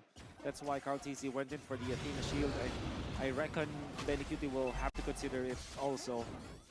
They can see that he can easily be bursted down because of that. So yeah, you really have to take care of Eman. You also have to take care of Aqua. And now I'm worried, right? Demon Kite and Carl TZ, they're both at level 15. At this point, with a 5k gold difference, it feels like it doesn't matter. It feels like a 50-50. Yes. It's all about the Nether Realms now, actually. From both Sanji as well as Aqua. It's all about who is better at zoning out. That's already put low. Lord Dan still reset it here. Both teams do not want to go for the full commitment, especially RSG, who've been in the lead and are still in the lead for now. It's Light, Divine Judgment locking Carl TZ down him out with a rotation. The final slash with the Appraiser's Wrath was dodged away from because of the final slash. Now it's a demonic force onto the demon himself, Demon Kite, and onto Light and Iman. Demon Kite getting out the Vengeance, not able to get fully resetted there. But looking across both tanks, Edford might just be outplayed here. That's what Blazing do it from Benny Cutie onto the back, and he finds the big play to shut Iman down. Now it's Light concealed in, flickering forward, Benny! With the immortality, and now it's Sanji, super low, taken out, knocked out by Nats. In game number 1, it's still a 2-for-2 in the 17th minute. Aqua trying to find a good angle to look for another, but it's equal. Wow. The legend himself, man. Benny, what? Oh my goodness. That was beautiful. The outplays coming through, coming in with the last second. That decision of making championship blood running through his veins. That critical last moment really won him an equilibrium with RSG PH here in the 17th minute. They read it through. Sanford went in for the play, went for Demonic Force onto Eman. He knows that Eman eventually will get the stacks and will get the ultimate. And when he activated the Winter Truncheon, he made it so that he is very low, that he would actually wait for that suppression to be out. And then when he is about to get back out of the frozen state, that was when Benny Cutie went in with the BMI. That was really smartly played by Echo. And now it's back to this, back to square one, back to this Lord Dance. Ladies and gentlemen, almost 19 minutes in, we're back to this Lord Tango coming through. And again, right, Nats still trying to be that detrimental force in that bottom side, pushing in that far lane. And what does that do for his team? It actually is able to bring Stanford out of the team in hopes that Aman will be a little bit more free if it comes to a team fight. Light and Eman holding the long bush for Carl TZ. Ooh, all the weakness point popped in. Look at that, half HP instantly. That's Carl TZ, the main frontliner of Echo. Yeah, we gotta have to watch out for the Benny Cutie plays, by the way, at this stage for Echo. Light, conceal, JP with a good cancel, the final splash, displacing Light right now. That's gonna be the taunt as well. Chain CC onto Light, no Divine Judgment used up just yet, but now JP is still in the midst. Iman gets all the weakness points right now, but it's not going to be able to pop it in just yet. As Sanford jumps in and zones him away. The Demonic Force follows through all the way. Iman brought back under the tier 2. Aqua comes in with the save of the Nether Realm. Now it's Sanford again in the midst of it all with another realm as well for the side of Sanji and a Winter Truncheon as well. But Sanford should fall here with another 8-3 damage coming in, but the Divine Judgment from Light catches a Benny Cutie with a blazing duet. Sanji locked down and now taken out by Iman. RSG PH, they win a fight purely through micro. Oh my goodness. Eman, I've seen that before. It was a Marquis-esque play. Back in season, 10? They countered the Phobius. And RSG, oh my god, they're gonna end it. They went for the juggler. And a Divine Judgment to end it all. The final slash will truly be the final one of the game, as Echo will fall in game number 1. Wow. Amazing. I'm still at a loss for words with that play by RSG. What? The team fight before that, it was Echo outwitting the side of RSG Philippines, right? You saw that they were able to punish that kind of play. But at the second time, they learned. RSG adapted. They made sure that Aqua was nearby, so that when Benny Cutie does come in, you still have the ultimate, the Nether Realm. There was now help for Eman. Now they peeled for Eman. And even after the Nether Realm, they exchanged both Nether Realms. They still output the damage. They kept the suppression in there. Then they punish afterwards. That was beautiful adaptation coming out from RSG. And Light as well, man. It's not just the Nether Realm, but how the heck did Light get initiated on? But he had the patience, the composure to save the Divine Judgment. Even Benny didn't calculate that. He thought it was used for sure. Yeah, and Carl TZ was baiting it. Carl TZ was like daring the entirety of RSG to commit onto him. That was the right play. And with all due fairness for the side of Echo, they tried the same play twice in a row. And you know what happens generally. I mean, it worked the first time, but it will not work.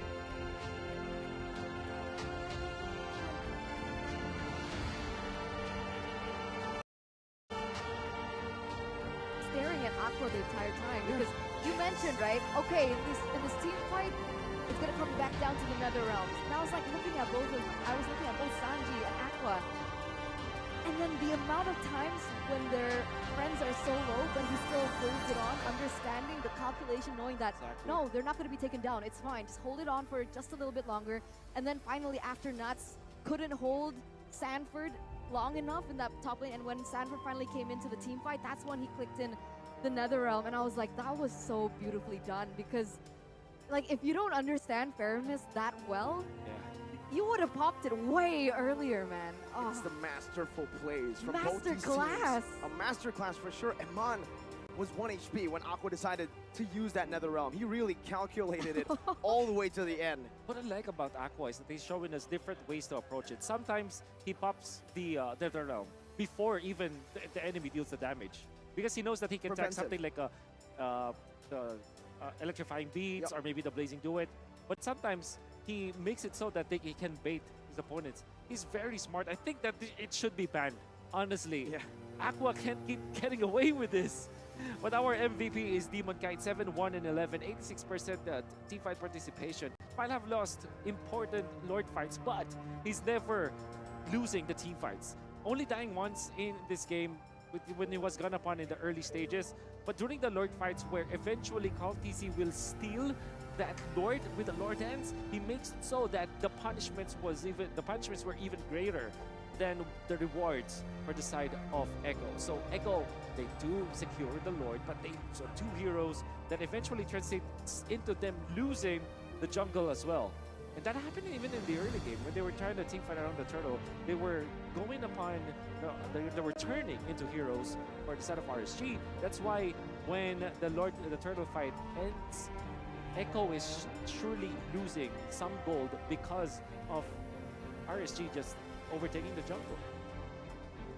And we can see that there are many other MVP-esque kind of performances here, like Light with it, and Aqua, of course, and Eman. I honestly had a little bit of a flashback. I know you remember this. It was a PTR game with Marky actually doing that to a Phobius, right? And then he was singing afterwards. I remember that, man. I mean, but that was the old Phobius, right? That was the Phobius that couldn't catch up to the one. Now that it's changed, that shouldn't be possible, literally. Yeah. But it was. It was indeed. We're going to see it through the highlights once again. You can see RSG PH will secure the turtle, and then immediately they will go for more heroes. Because what is the actual effect of taking out the heroes after an objective? You get the jungle. You can see it once again. Look at that beautiful mortal coil coming out from Demon Cat as well as a sure strat. It was so good and so well done. So that was the Maniac lead. So this was the fight that Echo really liked to have. This was the surprise that they did. They were eventually destroyed the box or the formation of RSG in the Philippines, and then the outplay coming out from Benedict. So this is take 1 of Echo's strategy, and it worked. It worked because they were able to get it. Yeah, of course.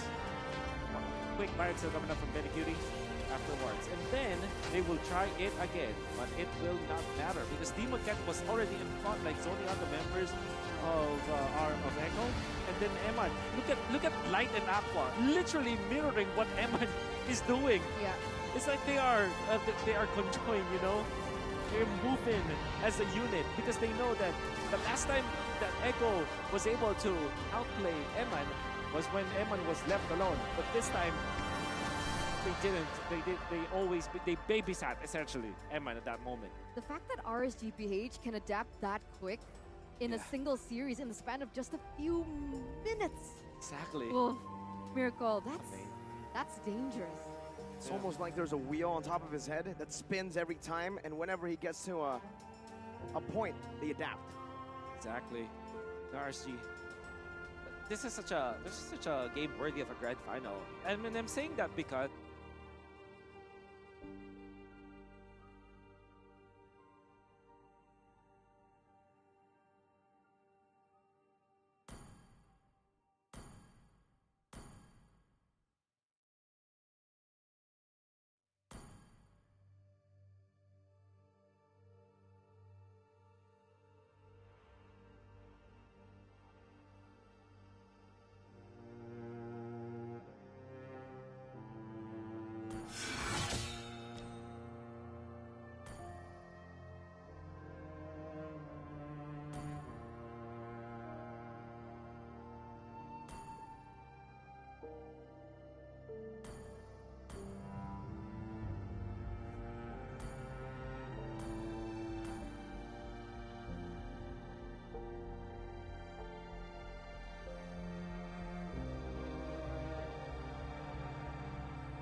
back to half HP, but both teams do not want to look for a commitment.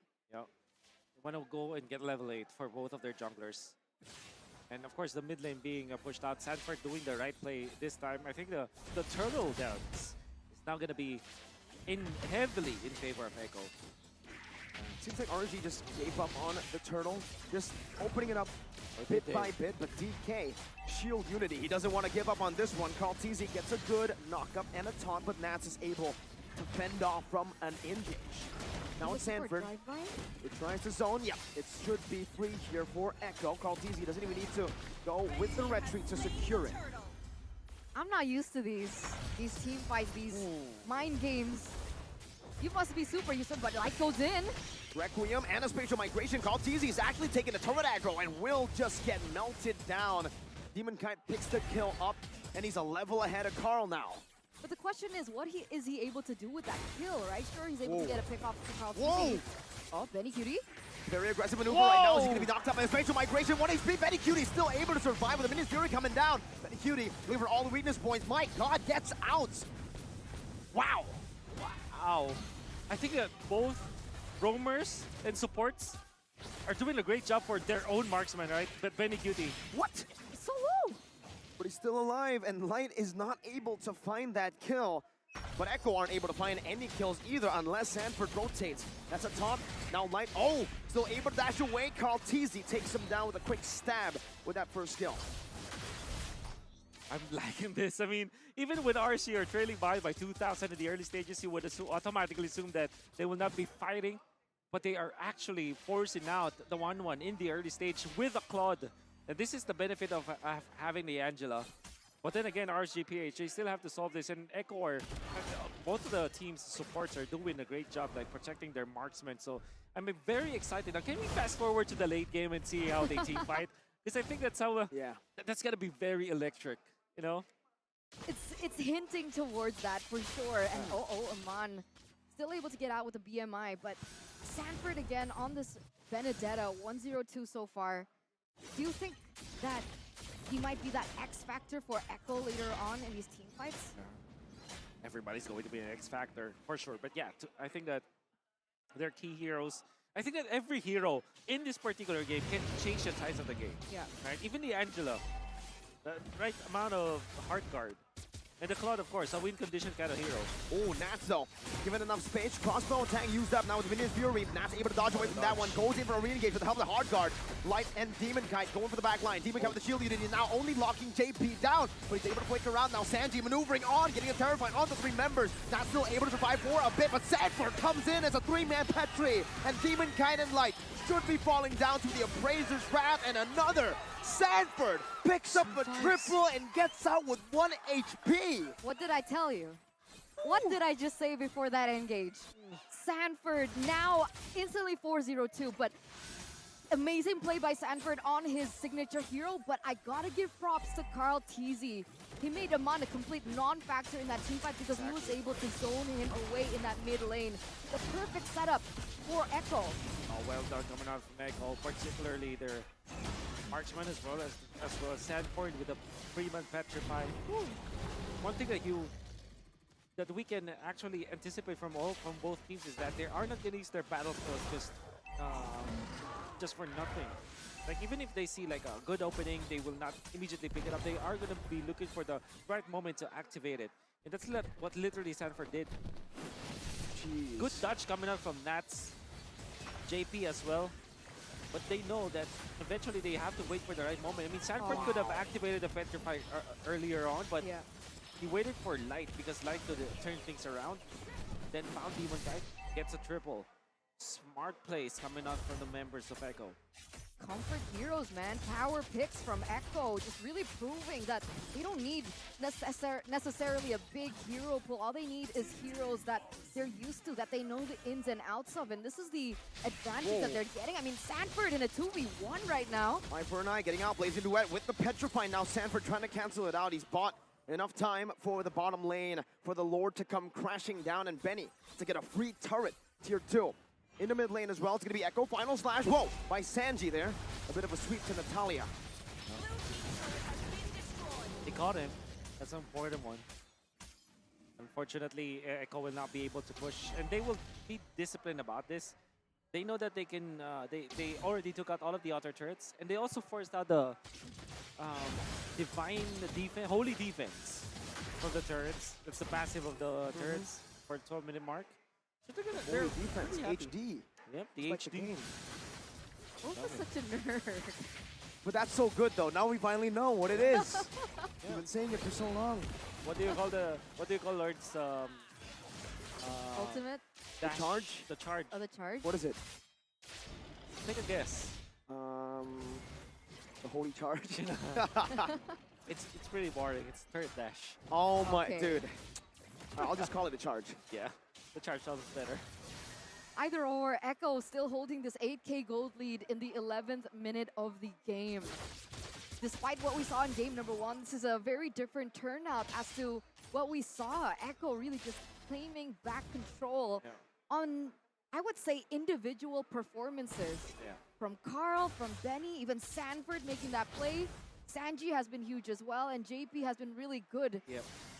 on the Minotaur. I agree. JP, he's doing a lot for his team. He's defending his marksman. He's giving the vision. He's surviving and baiting the opponents.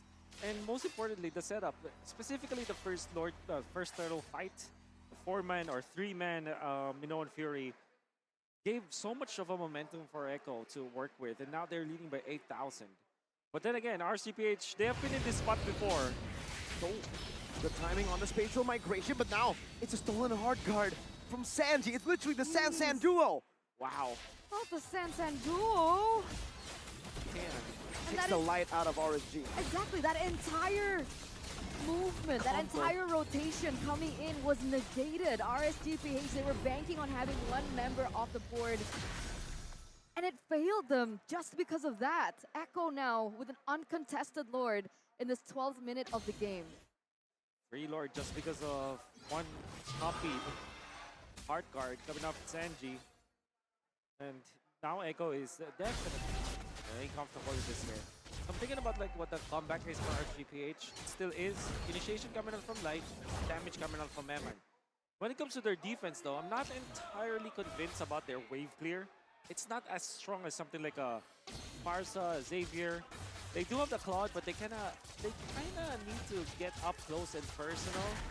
And of course, Aqua's damage as the mage is not as strong as typical mages. That was the consequence of picking up the Yes, Angela in the that's mid right. lane, right? That's right. I don't think they were banking on being on the defense too quickly. Yeah. But here we are. That range is gonna suffer.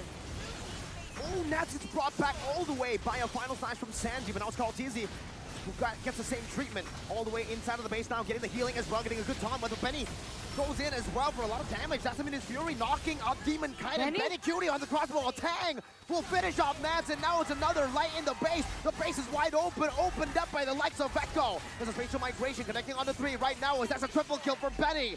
In game number 1, we saw a triple kill and a maniac from RSG. This game, we'll just see a triple, but it's Echo getting back 1-1, equalizing in this series. The Echoes strike back in game number 2 with a dominant performance, I would say, from the early game, right? That initial snowballing that we saw from RSG, that we saw in game number 1 was not there. And I gotta say, forcing Nats without his Paquito on an Arlet, that effect that he usually has, that distraction effect on controlling the neutral objectives, controlling the team fights even, it wasn't there. That presence from Nats wasn't there. And Aqua no fairness. I wanted to point it out.